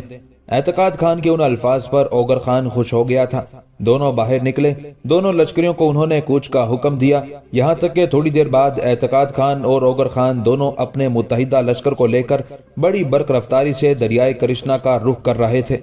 ایک روز سورج غروب ہونے سے تھوڑی دیر پہلے سورت شہر میں سکندر اپنے دیوان خانے میں اکیلا بیٹھا ہوا تھا، جبکہ اس کی بیوی سلطانہ اور بیٹی زرنگار دونوں مطبخ میں کھانا تیار کرنے میں مصروف تھی کہ ایسے میں حویلی کے دروازے پر زوردار دستک ہوئی تھی۔ دستک کی آواز سن کر مطبخ ہی سے سلطانہ نے سکندر کو کسی کے آنے کی اطلاع دی تھی، اور سکندر دیوان خانے سے اٹھ کر صدر دروازے کی طرف لپکا تھا۔ اتنی دیر تک ہمسائے میں کمبر خان اور اس کا بیٹا کامل خان اور عظیمہ خاتون بھی یہ دستک سن کر باہر نکل آئے تھے۔ انہوں نے دیکھا سکندر کی حویلی کے سامنے ایک بگی کھڑی تھی، اور اس بگی کے ارد گرد کچھ مسلح جوان بھی اپنے گھوڑوں پر سوار چاقو چوبند کھڑے تھے، جبکہ ایک آدمی دروازے پر دستک دینے کے بعد دروازہ کھلنے کا انتظار کر رہا تھا۔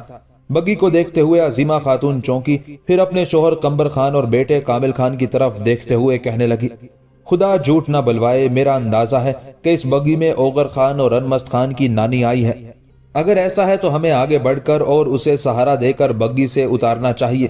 عظیمہ خاتون کے ان الفاظ پر کمبر خان اور کامل خان بے حد خوشی کا اظہار کرنے لگے تھے۔ پھر تینوں بگی کی طرف بڑھے۔ اتنی دیر تک سکندر اپنی حویلی کا دروازہ کھول چکا تھا۔ دروازہ کھلتے ہی دستک دینے والے نے اسے مخاطب کیا، کیا سکندر کی حویلی یہی ہے جن کی بیٹی کا نام زرنگار ہے؟ اتنی دیر تک کمبر خان، عظیمہ خاتون اور کامل خان بھی وہاں پہنچ چکے تھے، اور سکندر کے بولنے سے پہلے ہی کمبر خان بول اٹھا، میرے عزیزو، سکندر کی حویلی یہی ہے۔ کیا تم اوغر خان اور رنمست خان کی نانی اماں کو لے کر آئے ہو؟ دستک دینے والے نے جب اس بات میں گردن ہلائی تب سکندر کی خوشی کی کوئی انتہا نہ تھی۔ اپنی حویلی کے اندرونی حصے کی طرف منہ کرتے ہوئے وہ زور زور سے اپنی بیوی سلطانہ اور بیٹی زرنگار کو پکارتے ہوئے انہیں حویلی کے صدر دروازے کی طرف آنے کے لیے کہنے لگا تھا۔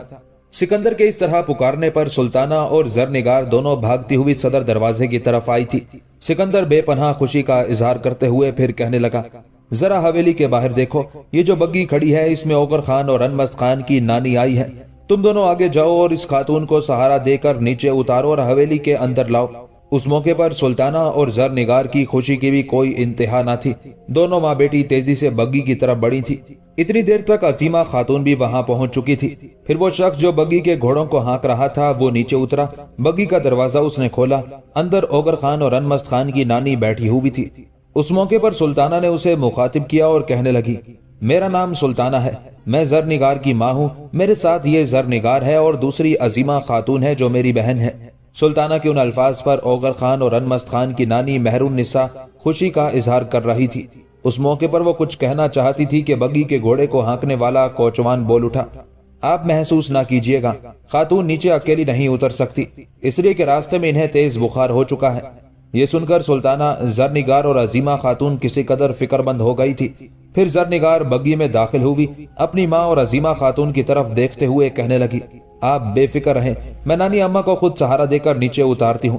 جب وہ بگی کے اوپر چڑھی تب مہر النساء ہمت کر کے اٹھی۔ زرنگار کو اس نے اپنے ساتھ لپٹا لیا، کئی بار اس کا چہرہ چوما، پھر اس کے کان میں سرگوشی کرتے ہوئے کہنے لگی، بیٹی، کیا تیرا ہی نام زرنگار ہے اور تجھ سے ہی میرے بیٹے رنمست کی منگنی ہوئی ہے؟ اس موقع پر جب شرماتے ہوئے زرنگار نے اس بات میں گردن ہلائی تب ایک بار پھر مہر النساء نے اسے اپنے ساتھ لپٹا کر پیار کیا۔ پھر زرنگار نے سہارا دے کر مہر النساء کو اتارا बगी के दरवाजे के करीब जब जरनिगार उसे लाई तो अजीमा खातून और सुल्ताना दोनों ने सहारा देकर महरुन्निसा को नीचे उतारा। फिर तीनों महरुन्निसा को सहारा देती हुई हवेली के अंदर ले गई थी। महरुन्निसा जब हवेली के अंदर चली गई, कंबर खान, कामिल खान और सिकंदर खान अभी तक बाहर खड़े थे। फिर सिकंदर आगे बढ़ा और बगी के साथ आने वाले मुसल्लह जवानों को मुखातिब करते हुए वो कहने लगा, मेरे अजीजों, तुम लोग भी अंदर आओ, फिक्रमंद होने की जरूरत नहीं है। तुम्हारे पास जिस कदर घोड़े हैं उन्हें बांधने के लिए मेरी हवेली के अस्तबल में काफी जगह है। इस पर उन मुसल्लह जवानों में से जो शायद उनका सरखेल लगता था, सिकंदर की तरफ देखते हुए कहने लगा, हम आपका शुक्रिया अदा करेंगे, हम यहाँ कयाम नहीं करेंगे। हमारे आने की इत्तला सूरत के वाली एतमाद खान को हो चुकी है। हम आपकी हवेली में आने से पहले उससे मिल भी चुके हैं और उसने सूरत शहर के मुस्तकर में हमारी रिहाइश का एहतमाम भी कर दिया है। बग्गी को भी हम अपने साथ लेकर जा रहे हैं। जब खातून को जरूरत हुआ करेगी बग्गी हम ले आएंगे। उसके साथ ही उन मुसल्लह जवानों ने सिकंदर, कंबर खान और कामिल खान से मुसाफा किया। उसके बाद वो वहां से चले गए थे। सिकंदर, कंबर खान और कामिल खान तीनों हवेली में दाखिल हुए। इतनी देर तक जरनिगार महरुन्निसा को अपनी ख्वाबगाह में ले गई थी। उसे बिस्तर पर लिटा दिया था और उसके करीब ही करीने से लगी नशिस्तों पर अजीमा खातून और सुल्ताना बैठ चुकी थी। जो ही सिकंदर, कंबर और कामिल के साथ उस कमरे में दाखिल हुआ, तशवीश और परेशानी का इजहार करते हुए जरनिगार अपने बाप सिकंदर की तरफ देखते हुए कहने लगी, अब्बा, नानी अम्मा को सख्त और तेज बुखार है। जरनिगार इससे भी आगे कुछ कहना चाहती थी, पर इससे पहले ही उसका बाप सिकंदर बोल उठा, मेरी बेटी, तू फिक्रमंद ना हो, मैं अभी तबीब को बुलाता हूँ। उस मौके पर कंबर खान का बेटा कामिल खान बोल उठा और सिकंदर की तरफ देखते हुए कहने लगा, आप दोनों यहीं बैठे, मैं तबीब को बुला कर लाता हूँ। उसके साथ ही कामिल खान भागता हुआ बाहर निकल गया था। मसहरी पर लेटने के बाद महरुन्निसा थोड़ी देर तक लंबे लंबे सांस लेती रही। फिर अपने इर्द गिर्द सब बैठने वाले लोगों का जायजा लिया, इसलिए कितनी देर तक सिकंदर और कंबर खान दूसरी तरफ की नशिस्तों पर हो बैठे थे। ताहम जरनिगार महरुन्निसा के पास मसहरी पर बैठी हुई थी। ऐसे में महरुन्निसा ने अपने सर को घुमाकर जरनिगार की तरफ देखा। फिर उसका एक हाथ अपने दोनों हाथों में लेते हुए उसके हाथ को चूमा। उसके बाद नहीफ सी आवाज में कहने लगी, बेटी, जरा अपने बाप को मेरे सामने ला, और वो शख्स जिसका नाम कंबर खान है, उससे मुतल्लिक भी मुझे इतलात मिलती रही है, उन्हें भी मेरे सामने लाओ। महरुन्निसा के उन अल्फाज पर सिकंदर और कंबर खान दोनों मुस्कुराते हुए अपनी जगह से उठे और महरुन्निसा के सामने खड़े हो गए थे। जरनिगार ने उस मौके पर महरुन्निसा को मुखातिब किया, नानी अम्मा, ये सामने दाएं जानिब मेरे अब्बा सिकंदर हैं और बाएं जानिब कंबर खान है। महरुन्निसा चूंकि सख्त बुखार में मुब्तला थी, लिहाजा थकावट और कमजोरी महसूस कर रही थी। ताहम उस मौके पर बड़े गौर से उसने सिकंदर और कंबर खान का जायजा लिया। फिर उन दोनों को मुखातिब करते हुए कहने लगी, मैं आप सब लोगों की शुक्रगुजार हूँ कि आप लोगों ने मेरे बेटे रनमस्त खान को इतनी अहमियत दी कि जरनिगार जैसी इंतहाई खूबसूरत लड़की को उसकी जिंदगी का साथी बनाने का अहद कर लिया। इसके लिए मैं आप लोगों का जिस कदर शुक्रिया अदा करूं कम है। उस मौके पर शर्म के बायस जरनिगार की गर्दन झुकी हुई थी। सिकंदर आगे बढ़ा, महरुन्निसा की पेशानी थपथपाई, फिर कहने लगा, अम्मा, इस सिलसिले में आपको हमारा शुक्रिया अदा करने की कतई जरूरत नहीं है। इस सिलसिले में तो हमें आप लोगों का शुक्रिया अदा करना चाहिए, इसलिए कि हमारी बेटी को रनमस्त खान जैसा जिंदगी का साथी मिल रहा है, जिसने शिवाजी का काम तमाम किया। जवाब में महरुन्निसा मुस्कुराई, फिर धीमे से लहजे में कहने लगी, नहीं, ऐसी बात नहीं है। ये ओगर खान और रनमस्त खान दोनों इंतहाई नासाजगार हालात से गुजर चुके हैं। ये अभी बिल्कुल बच्चे थे कि एक हादसे में मेरी दोनों बेटियां और इनके शोहर मारे गए। इन दोनों में कोई ज्यादा फर्क नहीं है। ओगर खान चंद दिन बड़ा है और रनमस्त खान उससे चंद दिन छोटा है, लेकिन रनमस्त खान ने जिंदगी के अच्छे दिन देखे हैं, जबकि ओगर खान अपनी जवानी तक तकलीफें ही बर्दाश्त करता रहा है। मेरे शोहर पहले ही फौत हो चुके थे।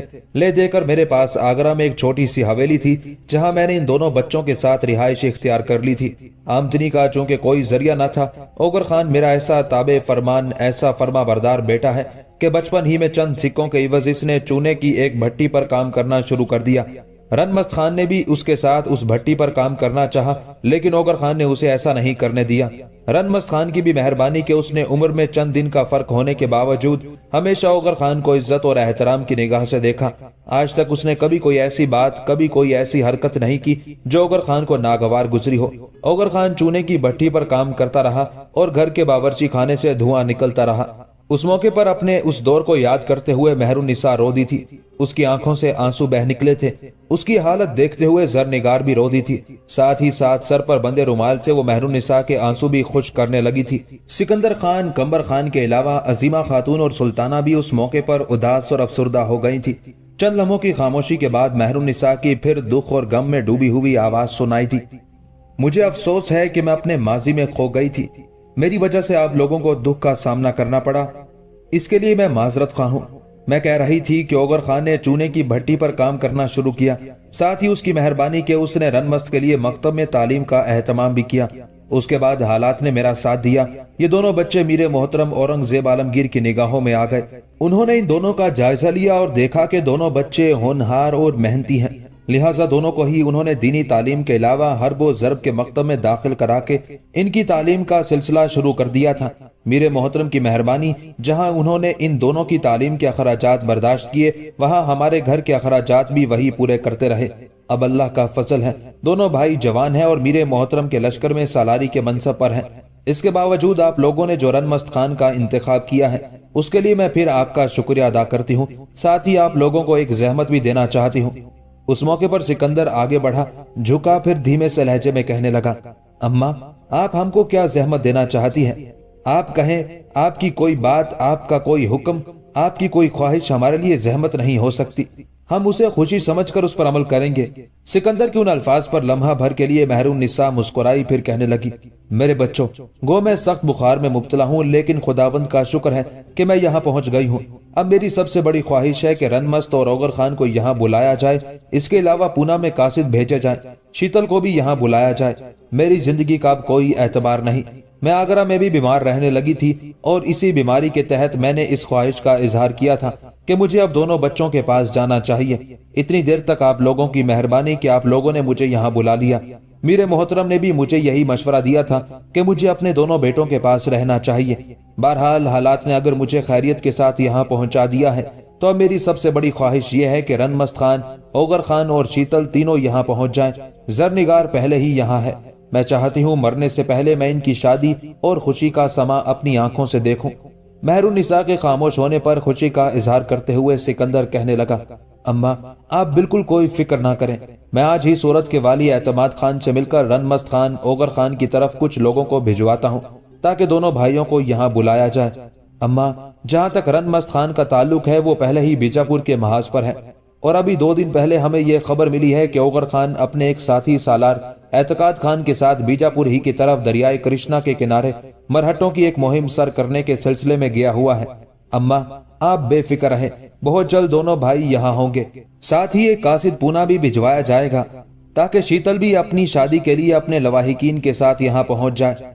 سکندر جب خاموش ہوا تب مہر النساء پھر بول اٹھی، میری طرف سے شیتل، اس کی ماتا، اس کے پتا سے معذرت کرنا کہ اگر میں بیمار نہ ہو گئی ہوتی، مجھ پر کمزوری، لاگر پن طاری نہ ہوا ہوتا تو میں خود پونا میں شیتل کے پاس جاتی اور اس کی شادی کا وہیں اہتمام کراتی، لیکن یہاں تک کہتے کہتے مہر النساء کو رک جانا پڑا، اس لیے کہ کامل خان طبیب کو لے آیا تھا۔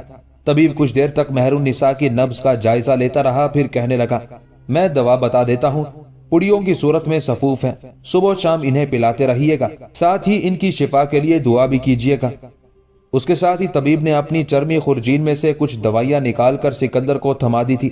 سکندر نے کچھ سکے جواباً اسے دیے، اس کے بعد طبیب وہاں سے چلا گیا تھا۔ طبیب کے جانے کے بعد سکندر نے اپنی بیٹی زرنگار کی طرف دیکھا اور اسے مخاطب کر کے کہنے لگا، بیٹی، میں اور کمبر خان ذرا صورت کے والی اعتماد خان کی طرف جاتے ہیں تاکہ اس کے ذریعے رن مست خان، اوغر خان اور شیتل کو یہاں لانے کا اہتمام کریں۔ بیٹی، ہماری غیر موجودگی میں اماں کا خیال رکھنا۔ اس کے ساتھ ہی سکندر اور کمبر خان دونوں وہاں سے نکل گئے تھے۔ اوغر خان اور اعتقاد خان پونا شہر کو ایک طرف چھوڑتے ہوئے بڑی برق رفتاری سے اپنے ہدف کی طرف بڑھتے چلے جا رہے تھے۔ دن کے وقت وہ کہیں نہ کہیں کسی محفوظ کمینگاہ کی صورت بنا کر اپنے لشکریوں کو سستانے اور آرام کرنے کا موقع دے دیتے تھے، جبکہ رات کی گہری تاریکی میں بڑے بڑے شہروں اور قصبوں سے ایک طرف ہوتے ہوئے بڑی تیزی سے وہ جنوب کی طرف بڑھ رہے تھے۔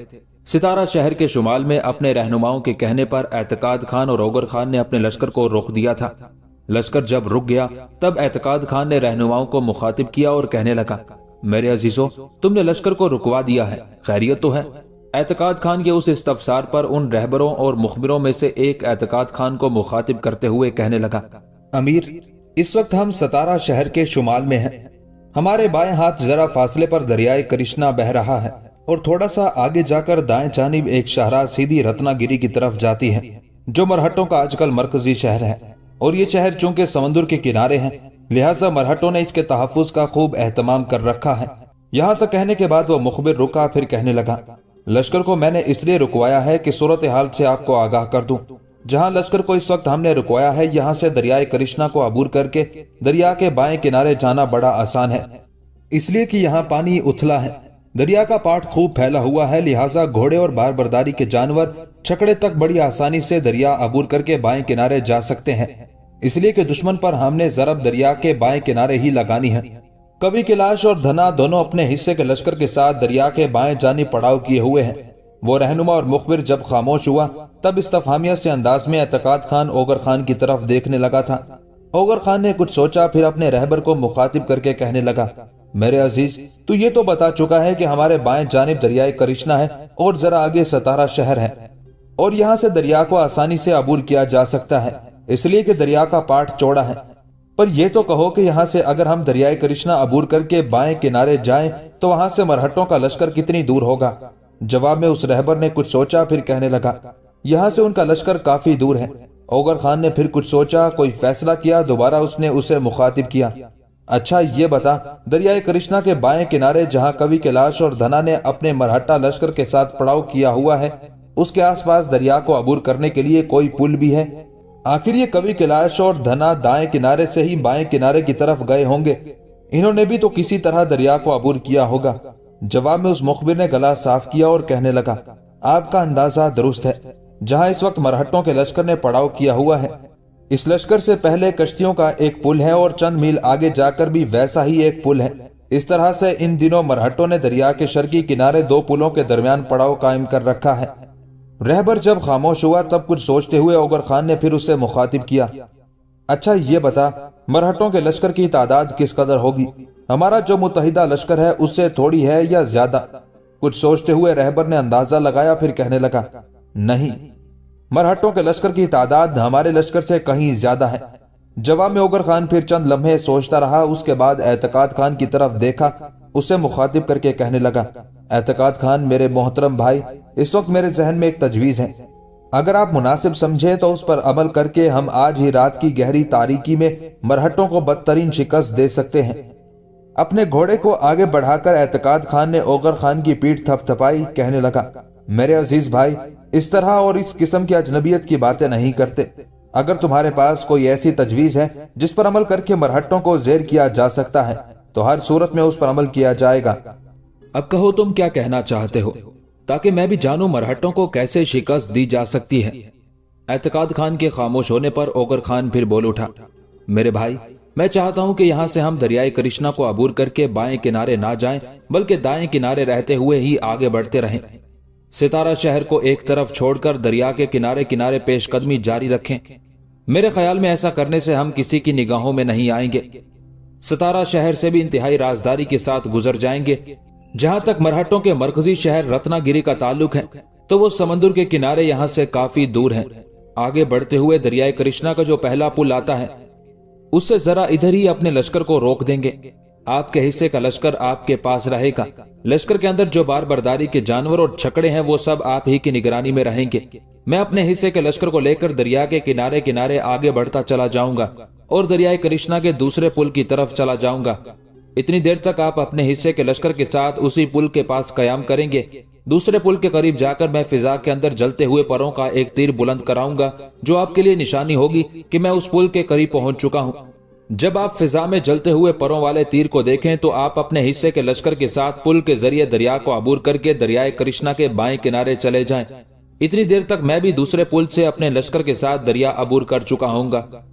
اب ہمارے سامنے دو طرح کی صورتحال آئے گی۔ اگر مرہٹوں نے فضا کے اندر بلند ہونے والے جلتے پروں والے تیر کو دیکھ لیا اور اس صورتحال کو انہوں نے اپنے لیے مشتبہ اور اندیشہ ناک جانا، تب وہ اپنے لشکر کا ایک حصہ اس پل کی طرف روانہ کریں گے جس پل سے میں اپنے لشکر کے ساتھ دریا عبور کر چکا ہوں گا۔ अगर मरहट्टों के लश्कर का कोई हिस्सा उस तरफ गया तो खुदावंद को मंजूर हुआ तो रात की तारीकी में मैं उन्हें काट कर रख दूंगा और फिर दरिया के किनारे किनारे आपकी तरफ बढ़ना शुरू हो जाऊंगा।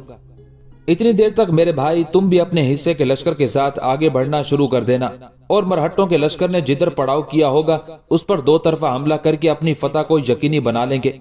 अगर जलते परों वाले तीर को मरहट्टे कोई अहमियत ना दें और कोई जवाबी कदम भी ना उठाएं, तब आप ये एहतियात रखना कि मरहट्टों के लश्कर पर उस वक्त हमलावर होना जब मेरी तरफ से तकबीरें बुलंद होना शुरू हो जाएं।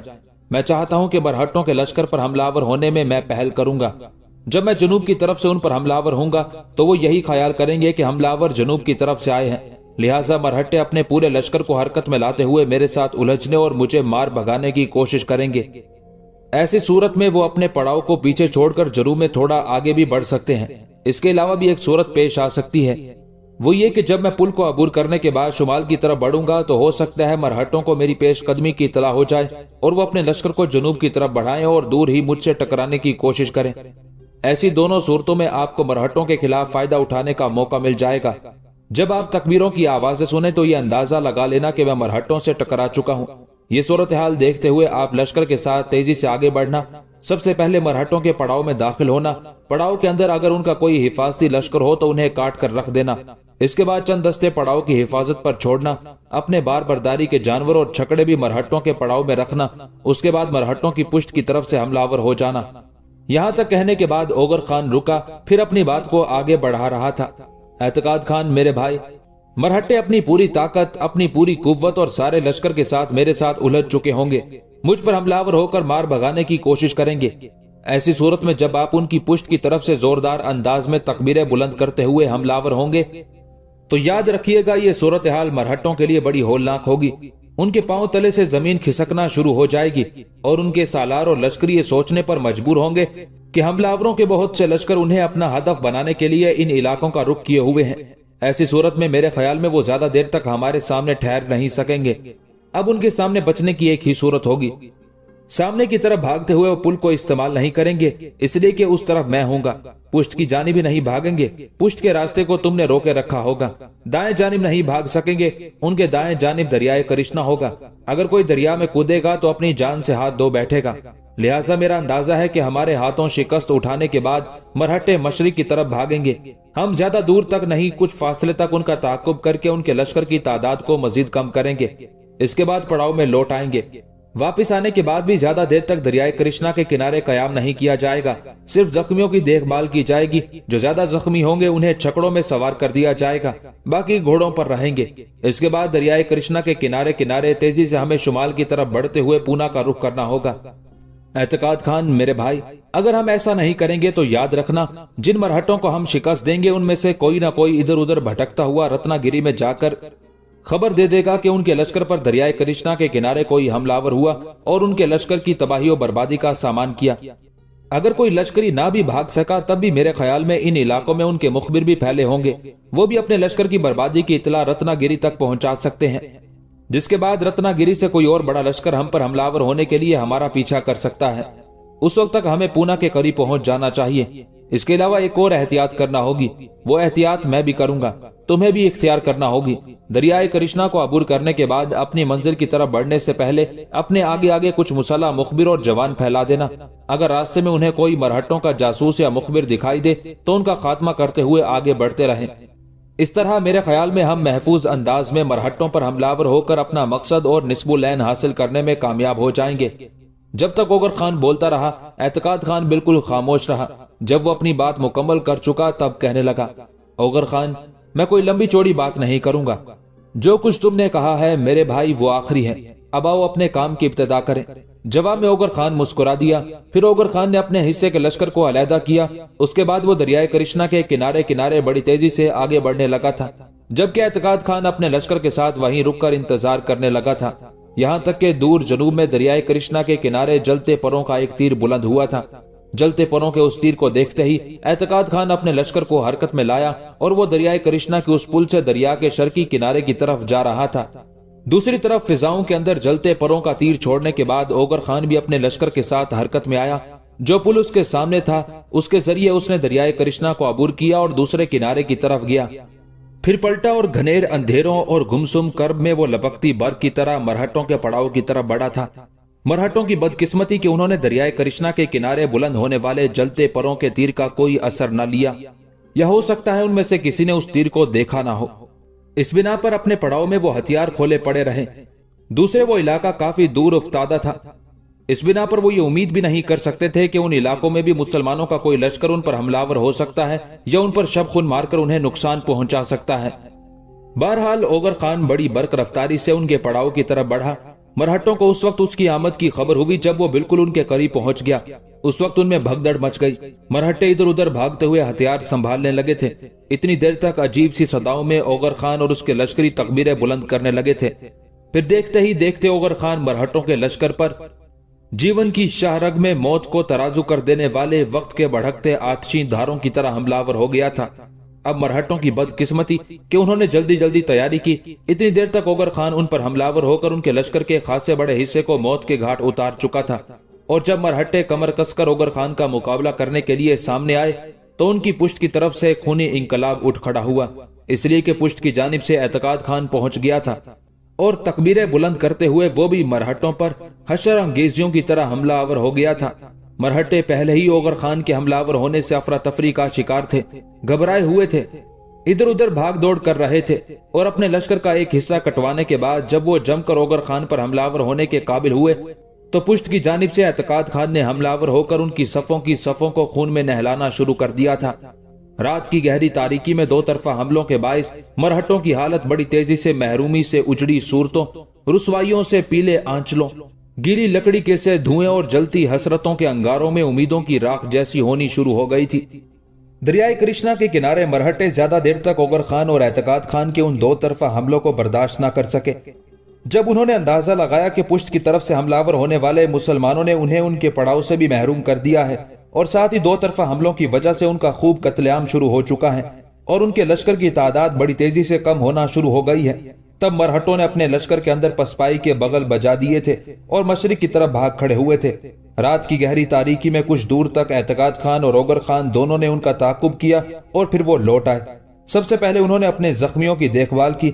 जो ज्यादा जख्मी हुए थे उनकी मरहम पट्टी करने के बाद उन्हें छकड़ों में डाल दिया गया। जो कम जख्मी हुए थे उनकी मरहम पट्टी के बाद उन्हें घोड़ों पर सवार किया गया और मरहटों के पड़ाव की हर चीज को समेटते हुए एतकाद खान और ओगर खान दोनों दरियाए कृष्णा के किनारे किनारे वापसी का सफर शुरू कर चुके थे। पूना शहर में एक रोज दुर्गावती और शीतल दोनों माँ बेटी अपने दीवान खाने में बैठी बाहम गुफ्तगू कर रही थी कि दीवान खाने में जयसिंह नमूदार हुआ। जयसिंह मुस्कुरा रहा था, उसके चेहरे से खुशी और तमानियत का इजहार भी था। धीमे धीमे अंदाज में मुस्कुराते हुए जयसिंह आगे बढ़ा, दुर्गावती और शीतल दोनों माँ बेटी के सामने बैठ गया। दुर्गावती और शीतल दोनों कुछ देर तक बड़े गौर से उसकी तरफ देखती रही। फिर किसी कदर खुशी का इजहार करते हुए दुर्गावती बोल उठी, आपकी हालत से आज लगता है कि आपको कोई अच्छी खबर मिली है। अगर मेरा अंदाजा दुरुस्त है और आपको अच्छी खबर मिली है और उस अच्छी खबर की वजह से आपके चेहरे पर खुशी के तासुरात फैले हुए हैं तो हमें भी बताएं, हमें भी उस खुशी में शामिल करें। हम दोनों माँ बेटी ने क्या जुर्म किया है कि आप खामोशी से मुस्कुराते हुए आकर हमारे सामने बैठ गए हैं? बल्कि अगर खुशी की कोई बात है तो आपको तो दीवान खाने में दाखिल होते ही बारूद की तरह फट पड़ना चाहिए था और जो खबर आपकी खुशी का बायस हुई है वो खबर हमसे भी कह देना चाहिए थी। दुर्गावती जब तक बोलती रही, जयसिंह मुस्कुराते हुए उसकी तरफ देखता रहा। उसके खामोश होने पर कहने लगा, दुर्गावती, तुम्हारा अंदाजा दुरुस्त है। मैं वाकई एक अच्छी नहीं बल्कि बहुत अच्छी खबर लेकर आया हूँ। मैं मुस्तकर में अपने कुछ सालारों के साथ महवे गुफ्तगू था कि वहाँ सूरत शहर के हाकिम एतमाद खान का एक कासिद आया। उसने मुझे इतला दी कि ओगर खान की नानी आगरा से सूरत पहुंच चुकी है। उसने रनमस खान की मंगेतर जरनिगार के यहाँ कयाम किया हुआ है और ये भी बताया गया है कि वो सख्त बीमार है और अब उसकी सबसे बड़ी ख्वाहिश ये है कि वो ओगर खान और रनमस खान दोनों की शादी कर दे। यहाँ तक कहने के बाद जयसिंह रुका, फिर अपनी बात को आगे बढ़ाते हुए वो कह रहा था, आने वाले कासिद ने मुझ पर यह भी इंकशाफ किया है कि ओगर खान की नानी मेहरुन्निसा ने यह भी कहा था कि चाहिए तो ये था कि रनमस्त खान और जरनिगार की शादी का एहतमाम सूरत शहर में, जबकि ओगर खान और शीतल की शादी का एहतमाम पूना शहर में किया जाता और ये सारा इंतजाम वो खुद अपने हाथों से करती। उसका कहना था कि अब चूंकि वो बीमार है, लागर है, इस बिना पर पूना तक ना वो सफर कर सकती है और ना पूना आ सकती है, इसलिए उसने ये ख्वाहिश जाहिर की है कि शीतल को भी सूरत शहर में बुला लिया जाए تاکہ مہرالنساء کی موجودگی میں اوغر خان اور شیتل، رنمست خان اور زرنگار کی شادی کا اہتمام کر دیا جائے۔ یہاں تک کہنے کے بعد جے سنگھ رکا، لمحہ بھر کے لیے بڑے غور سے اپنی بیوی اور بیٹی کی طرف دیکھا، پھر ان دونوں کی طرف دیکھتے ہوئے سوال داغ دیا، اب تم دونوں ماں بیٹی مجھے یہ بتاؤ کہ تمہارا اس سلسلے میں کیا خیال ہے؟ جے سنگھ کے اس سوال پر درگاوتی اور شیتل نے مسکراتے ہوئے ایک دوسرے کی طرف دیکھا، پھر درگاوتی نے اپنے شوہر جے سنگھ کو مخاطب کیا، پہلے آپ یہ بتائیں کہ اوغر خان خود اس وقت کہاں ہے؟ جے سنگھ مسکرایا اور کہنے لگا، اوغر خان کی ملاقات ابھی تک اپنی نانی سے نہیں ہوئی، تاہم اسے یہ تو خبر ہو چکی ہے کہ اس کی نانی آگرہ سے سورت کے لیے روانہ ہو چکی ہے۔ اوغر خان ان دنوں، جیسا کہ آنے والے قاصد نے مجھے بتایا ہے، اپنے ساتھی سالار اعتقاد خان کے ساتھ دریائے کرشنا کی طرف مرہٹوں سے الجھا ہوا ہے۔ جے سنگھ کے اس سوال پر درگاوتی نے کچھ سوچا، پھر کہنے لگی، میرے خیال میں ہمیں وقت ضائع کیے بغیر شیتل کو لے کر سورت کا رخ کرنا چاہیے۔ اگر سورت میں شیتل کی شادی کا اہتمام نہ بھی ہوتا تب بھی ہمیں فلفور مہرالنساء کی بیماری کا سنتے ہی سورت کی طرف کوچ کر جانا چاہیے۔ اور اب تو دو معاملے پیش ہیں، شیتل کی شادی بھی ہے اور مہرالنساء کی بیماری۔ میں چاہوں گی کہ ہمیں شیتل کو لے کر جلد از جلد سورت شہر کا رخ کرنا چاہیے۔ درگاوتی کے خاموش ہونے پر شیتل بول اٹھی، ابا کیا ایسا ممکن نہیں کہ اوغر خان جب دریائے کرشنا کی اپنی مہم سے فارغ ہو کر واپس سورت کی طرف جائیں تو ہم ان کے ساتھ ہو لیں؟ شیتل کے اس مشورے پر جے سنگھ نے کچھ سوچا، پھر کہنے لگا، بیٹی تمہاری یہ تجویز ہے تو بہت اچھی، پر یہ بتاؤ کہ دریائے کرشنا کی طرف جاتے ہوئے کیا اوغر خان یہاں سے ہو کر گیا تھا؟ اسے اور اعتقاد خان کو نہ جانے کیسی کٹھن مہم درپیش ہے، اور وہ کن کن گمنام راستوں سے سفر کرتے ہوئے جنوب کی طرف گئے، اور پھر یہ بھی ممکن ہے کہ وہ جن راستوں سے جنوب کی طرف گئے تھے انہی راستوں سے ہوتے ہوئے وہ شمال میں سورت شہر کا رخ کر جائیں۔ پونا شہر وہ نہ آئے پھر کیا ہوگا؟ اس کے علاوہ میری بیٹی، آنے والے قاصد نے مجھ پر یہ بھی انکشاف کیا ہے کہ زرنگار کے باپ اور ان کے ہمسائے کمبر خان نے سورت شہر کے حاکم اعتماد خان کے ساتھ مل کر جس طرح ہماری طرف قاصد بھجوایا ہے، اسی طرح اس نے اوغر خان اور رنمست خان کی طرف بھی قاصد بھجوائے ہیں، اور انہیں فلفور سورت شہر پہنچنے کے لیے کہا گیا ہے۔ میری بیٹی، ساتھ ہی یہ بھی خبریں آئی ہیں کہ خود میر محترم بھی لشکر کے ایک حصے کے ساتھ دکن کی طرف کوچ کرنے والے ہیں۔ اب پتہ نہیں اس وقت تک انہوں نے کوچ کیا ہے، وہ دکن کی طرف روانہ ہوئے ہیں یا نہیں، لیکن آنے والے قاصد نے یہ انکشاف ضرور کیا ہے کہ مرہٹوں، راجپوتوں اور بیجاپور والوں کے حالات درست کرنے کے لیے میر محترم اپنے بیٹے معظم علی اور کچھ دوسرے سالاروں کے ساتھ خود بھی دکن کا رخ کرنا چاہتے ہیں۔ جب تک جے سنگھ بولتا رہا، درگاوتی اور شیتل بڑے غور سے اسے سنتی رہی۔ اس کے خاموش ہونے پر درگاوتی بول اٹھی، آپ ٹھیک کہتے ہیں، میں سمجھتی ہوں ہمیں اوغر خان کا انتظار نہیں کرنا چاہیے۔ ہو سکتا ہے مرہٹوں کی مہم نمٹانے کے بعد اوغر خان کسی اور طرف سے ہوتا ہوا سورت شہر کی طرف چلا جائے، اس بنا پر ہمیں وقت ضائع نہیں کرنا چاہیے۔ درگاوتی کی اس گفتگو کے جواب میں جے سنگھ تھوڑی دیر تک خاموش رہا، پھر شیتل کی طرف دیکھتے ہوئے کہنے لگا، بیٹی اگر تیری رضامندی ہو تو میں ابھی اٹھ کر مستقر کی طرف جاؤں، لشکر کا ایک حصہ ایک سالار کی کمانداری میں دے کر اسے یہیں چھوڑوں اور چند مسلح دستے اپنے ساتھ لوں اور دونوں ماں بیٹی کو لے کر سورت کی طرف روانہ ہو جاؤں۔ یہ کام میں تم دونوں کی طرف آنے سے پہلے بھی کر سکتا تھا، لیکن اس سلسلے میں تم دونوں ماں بیٹی سے مشورہ کرنا چاہتا تھا۔ اب جو تم کہتی ہو میں اسی پر عمل کروں گا۔ جے سنگھ کی اس تجویز کے جواب میں درگاوتی اور شیتل دونوں ماں بیٹی کچھ دیر تک باہم مشورہ کرتی رہی، ساتھ ہی ساتھ مسکراتے ہوئے خوشی کا اظہار بھی کرتی رہی۔ اس کے بعد درگاوتی نے پھر اپنے شوہر جے سنگھ کو مخاطب کرتے ہوئے کہنا شروع کیا، آپ بے شک ابھی جا کر ان دستوں کو تیار کر دیں جنہوں نے ہمارے ساتھ سورت شہر کی طرف روانہ ہونا ہے، لیکن روانگی 3 دن بعد ہونی چاہیے، اس لیے کہ یہ شادی کا معاملہ ہے۔ بہت سے لوگوں کے لیے ہمیں یہاں سے سامان لے کر جانا ہے، کچھ تحائف بھی خریدنے ہوں گے۔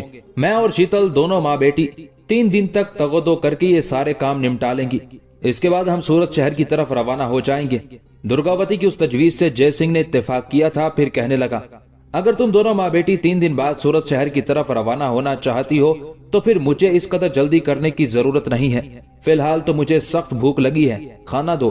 اس کے بعد میں آج شام یا کل صبح مستقر کی طرف جاؤں گا اور جن مسلح دستوں کو میں نے اپنے ساتھ لے کر سورت کی طرف جانا ہے انہیں تیار رہنے کے لیے کہہ دوں گا، ساتھ ہی اپنے جس سالار کو میں نے یہاں اپنا قائم مقام بنا کر جانا ہے اس سلسلے میں اس سے بھی گفتگو کر لوں گا۔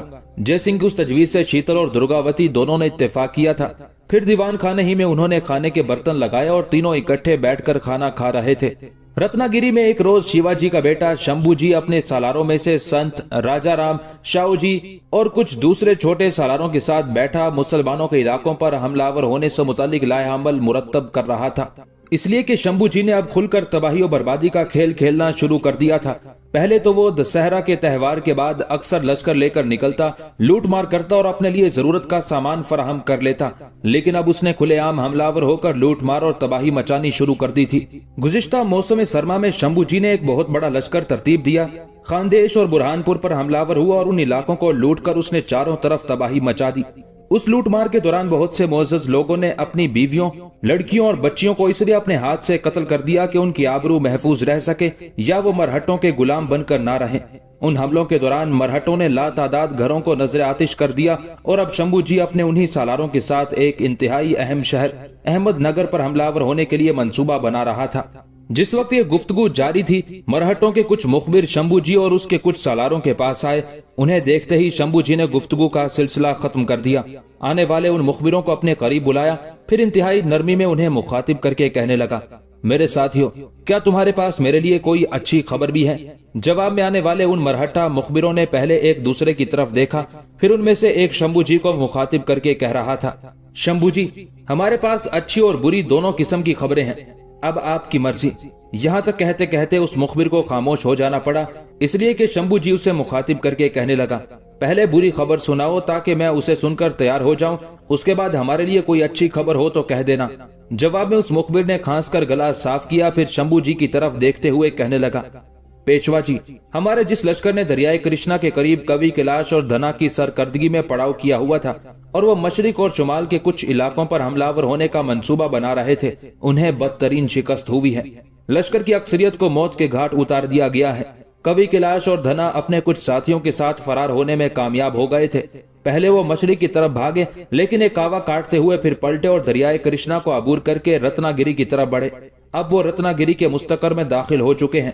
میرے خیال میں تھوڑی دیر تک دونوں آپ کی خدمت میں پیش ہوں گے۔ یہاں تک کہنے کے بعد مخبر جب خاموش ہو گیا، تب گھورنے کے انداز میں اس کی طرف دیکھتے ہوئے شمبھو جی کہہ رہا تھا، تم نے یہ تو بڑی آسانی سے بتا دیا کہ کوی کیلاش اور دھنا کو بدترین شکست ہوئی ہے، اور یہ کہ ان کے لشکر کی اکثریت کو کسی نے موت کے گھاٹ اتار دیا ہے، اور میرے رفیق تو نے یہ تو بتایا نہیں کہ ان پر کیا افتاد ٹوٹی، کون سی کٹھنائی، کون سی مصیبت ان پر نازل ہوئی، کون تھا جو ان پر ان علاقوں میں حملہ آور ہوا اور ہمارے لشکر کی یہ حالت بنا کر رکھ دی۔ شمبھو جی کے خاموش ہونے پر وہ مخبر پھر بول اٹھا، حملہ آور ہونے والوں میں اورنگزیب عالمگیر کے سالار اوگر خان اور اعتقاد خان دونوں تھے۔ ہمارے لشکر نے دریائے کرشنا پر جو دو کشتیوں کے پل ہیں، ان کے درمیان میں دریا کے شرقی جانب پڑاؤ کیے ہوئے تھا۔ میرے خیال میں ان کے وہاں پڑاؤ کی خبر مسلمانوں کو ہو گئی تھی، اسی بنا پر اوگر خان اور اعتقاد خان بڑی تنظیم اور بڑی ترتیب کے ساتھ ان کی طرف آئے۔ ایک پل سے اعتقاد خان نے ان کے پڑاؤ کا رخ کیا، دوسرے پل سے اوگر خان اپنے حصے کے لشکر کے ساتھ دریا کو عبور کر کے ان کی طرف بڑھا۔ اس طرح شمال اور جنوب دونوں سمتوں سے ان پر حملہ کیا گیا، جن کی وجہ سے انہیں بدترین شکست کا سامنا کرنا پڑا۔ یہاں تک کہتے کہتے اس مخبر کو رک جانا پڑا، اس لیے کہ عین اسی لمحے کوی کیلاش اور دھنا بھی وہاں پہنچ گئے تھے۔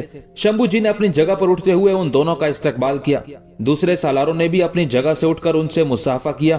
شمبھو جی اپنے ساتھیوں میں سے کوی کیلاش کو سب سے زیادہ مخلص اور وفادار خیال کرتا تھا، لہٰذا وہ کوی کیلاش کی بڑی عزت، اس کا بڑا احترام کرتا تھا۔ کوی کیلاش اور دھنا دونوں کو وہ گلے لگا کر ملا اور پھر اپنے قریب ہی بٹھاتے ہوئے کہنے لگا، تمہاری شکست کی خبر مجھ تک پہنچ گئی ہے، فکر مند ہونے کی ضرورت نہیں ہے، اس شکست کا انتقام ہم خوب لیں گے۔ یہ اوگر خان تو پہلے ہی میری نگاہوں میں کھٹکتا ہے، اس کا تو ایک نہ ایک روز کام تمام کرنا ہی پڑے گا، اور ایسا میں ہر صورت میں کر کے رہوں گا۔ بہرحال مجھے تمہاری شکست کا بڑا دکھ اور افسوس ہے، لیکن پڑاؤ کرنے کے بعد تم دونوں کو چاہیے تھا کہ پڑاؤ کے اطراف میں اپنے مخبر پھیلا کر رکھتے، اور ایسا اپنے تحفظ اور حفاظت کی خاطر ہر وقت کرنا چاہیے۔ شمبھو جی جب خاموش ہوا تب کوی کیلاش کہنے لگا، پیشوا جی، ہم نے نہ صرف اپنے دائیں بائیں دریائے کرشنا کے کنارے اپنے مخبر پھیلائے تھے، بلکہ مشرق کی طرف ہم نے اپنے کچھ مسلح جوان پھیلا رکھے تھے، تاکہ حالات کے اندر کوئی تبدیلی ہو تو ہمیں بر وقت اطلاع ہو سکے۔ لیکن ہماری بدقسمتی کہ ہمیں اوگر خان اور اعتقاد خان کے آنے کی خبر ہی نہیں ہوئی۔ انہوں نے بڑی تنظیم سے ہمارے خلاف کام کی ابتدا کی۔ بائیں جانب کے پل سے اعتقاد خان مشرق کی طرف گیا اور دائیں جانب والے پل سے اوگر خان نے دریا کو عبور کیا۔ دونوں نے ہماری طرف رخ کیا۔ میرے خیال میں دریا کے کنارے کنارے جو ہمارے مخبر سرگرداں تھے، ان دونوں مسلمان سالاروں نے اپنے مسلح جوانوں کے ذریعے ان کا خاتمہ کرا دیا۔ اسی بنا پر ہمارا کوئی بھی مخبر اوگر خان یا اعتقاد خان کے حملہ آور ہونے کی ہمیں اطلاع نہ دے سکا۔ کوی کیلاش کے خاموش ہونے پر شمبھو جی نے اپنے مخبر کو پھر مخاطب کیا، ایک جو بری خبر تھی وہ تو تم کہہ چکے ہو، اب کوئی اور تمہارے پاس خبر ہے تو کہو۔ وہی مخبر پہلے کی طرح پھر بول اٹھا، پیشوا جی، اس کے علاوہ ہمارے پاس 2 خبریں ہیں۔ پہلی خبر یہ ہے کہ اورنگزیب عالمگیر اپنے بیٹے معظم علی کے ساتھ ایک خاصا بڑا لشکر لے کر دکن کی طرف کوچ کر چکا ہے اور اس وقت اس نے اپنے لشکر کے ساتھ برہان پور میں قیام کیا ہوا ہے۔ دوسری خبر جسے اچھا کہا جا سکتا ہے وہ یہ ہے کہ پونا میں اورنگزیب عالمگیر کا حاکم جے سنگھ اپنے کچھ محافظ دستوں کے ساتھ اپنی بیٹی اور اپنی پتنی درگاوتی کو لے کر سورت شہر کی طرف روانہ ہوگا۔ آپ جانتے ہیں جے سنگھ کی بیٹی شیتل اوگر خان سے محبت کرتی ہے۔ دوسری طرف سورت شہر میں انگریز کی بیٹی زرنگار نے اعلان کیا تھا کہ جو بھی ہمارے پیشوا شیواجی کے قتل کا باعث بنے گا وہ اس سے شادی کر لے گی۔ قتل کا باعث چونکہ رن مست بنا تھا لہٰذا اب رن مست بھی سورت شہر کی طرف آئے گا، جبکہ جے سنگھ اور درگاوتی دونوں اپنی بیٹی کو لے کر سورت شہر کی طرف روانہ ہوں گے۔ وہاں اوگر خان اور رن مست خان کی نانی جس کا نام مہر النساء ہے وہ آگرہ سے سورت پہنچ چکی ہے۔ اس کی موجودگی میں شیتل کی شادی اوگر سے اور زرنگار کی شادی رن مست خان سے ہوگی۔ اسی بنا پر جے سنگھ اپنی بیٹی کو لے کر سورت کی طرف روانہ ہوگا۔ وہ مخبر مزید کچھ کہنا چاہتا تھا کہ شمبھو جی بے پناہ خوشی کا اظہار کرتے ہوئے کہنے لگا، بس بس، تم جو کچھ کہنا چاہتے ہو میں سمجھ گیا ہوں۔ اب ہم نے کیا کرنا ہے یہ میں تم لوگوں کو بتاتا ہوں۔ شمبھو جی کچھ دیر خاموش رہا، ہاتھ کے اشارے سے اس نے مخبروں کو بیٹھ جانے کے لیے کہا۔ جب وہ بیٹھ گئے تب شمبھو جی اپنے سارے سالاروں کو مخاطب کرتے ہوئے کہہ رہا تھا، میرے عزیز ساتھیوں، دشمن پر ضرب لگانے اور انہیں ذک پہنچانے کے لیے میرے خیال میں یہ بہترین موقع ہے۔ اب جو لاہ عمل میرے ذہن میں ہے اس کے مطابق میں احمد نگر پر حملہ ہوں گا۔ پھر شمبھو جی نے کبھی کیلاش اور دھنا کی طرف دیکھا اور کہنے لگا، تم دونوں کی آمد سے پہلے میں اپنے سارے ساتھیوں کے ساتھ احمد نگر ہی پر حملہ ہونے سے متعلق گفتگو کر رہا تھا۔ اب ہم نے اگلا قدم اس طرح اٹھانا ہے کہ میں ایک لشکر کے ساتھ آج ہی احمد نگر پر حملہ ہو کر اس کی اینٹ سے اینٹ بجاتے ہوئے شہر کی ہر چیز پر قبضہ کر لوں گا۔ اس مہم میں میرے ساتھ کبھی کیلاش اور سنت دونوں ہوں گے۔ ہماری روانگی کے بعد دھنا، شاہو جی، راجہ رام اور ہر جی یہاں ہی قیام کریں گے۔ یہاں تک کہنے کے بعد شمبھو جی رکا، پھر دھنا کی طرف دیکھتے ہوئے کہنے لگا، دھنا، میں سنت اور کبھی کیلاش کے ساتھ یہاں سے تھوڑی دیر تک احمد نگر کی طرف کوچ کر جاؤں گا۔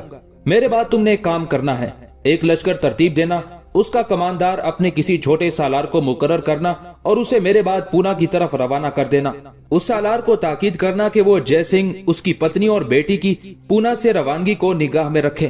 جو ہی وہ پونا سے نکل کر سورت کا رخ کریں، کسی ویران جگہ ان پر حملہ ہو جائے اور ہر صورت میں شیتل کے علاوہ جے سنگھ اور اس کی پتنی کا کام تمام کر کے رہے۔ یہاں تک کہنے کے بعد شمبھو جی رکا، پھر اپنے ساتھیوں کو مخاطب کر کے کہنے لگا، اگر ہمارا یہ سالار پونا کے نواح میں جے سنگھ پر حملہ ہو کر اسے، اس کی پتنی اور بیٹی کو قتل کرنے میں کامیاب ہو جائے تو میں سمجھتا ہوں یہ اوگر خان کے لیے ایسا چرکا ہوگا کہ ایک لمبے عرصے تک اس کے لیے دکھ اور غم کا باعث بنا رہے گا، اور یہی میں چاہتا بھی ہوں۔ اس کے ساتھ ہی شمبھو جی اپنی جگہ پر اٹھ کھڑا ہوا، اس کی طرف دیکھتے ہوئے سارے سالار بھی کھڑے ہو گئے۔ پھر وہ مستقر کی طرف گئے، لشکریوں کو ترتیب دیا گیا۔ اس کے بعد شمبھو جی اپنے 2 بہترین سالاروں سنت اور کیلاش کے ساتھ ایک خاصا بڑا لشکر لے کر احمد نگر پر حملہ ہونے کے لیے روانہ ہو گیا تھا۔ دوسری طرف اورنگزیب عالمگیر بھی مرہٹوں کی کارروائیوں کو نگاہ میں رکھتے ہوئے جنوب کی طرف پیش قدمی کر رہا تھا۔ شمبھو جی نے چونکہ اورنگزیب عالمگیر کے باغی بیٹے اکبر کو پناہ دے رکھی تھی اور اس نے اکبر سے وعدہ کیا ہوا تھا کہ وہ دلی کے تخت و تاج پر قبضہ کر کے اورنگزیب عالمگیر کی جگہ اسے شہنشاہ بنائے گا اور اس سلسلے میں بھرپور انداز میں اس کی مدد کرے گا۔ اب اورنگزیب عالمگیر بھی اکبر اور شمبھو جی سے نمٹنے کے لیے جنوب کا رخ کر رہا تھا۔ اس کے ساتھ اس کے دونوں بیٹے معظم علی اور اعظم شاہ بھی تھے۔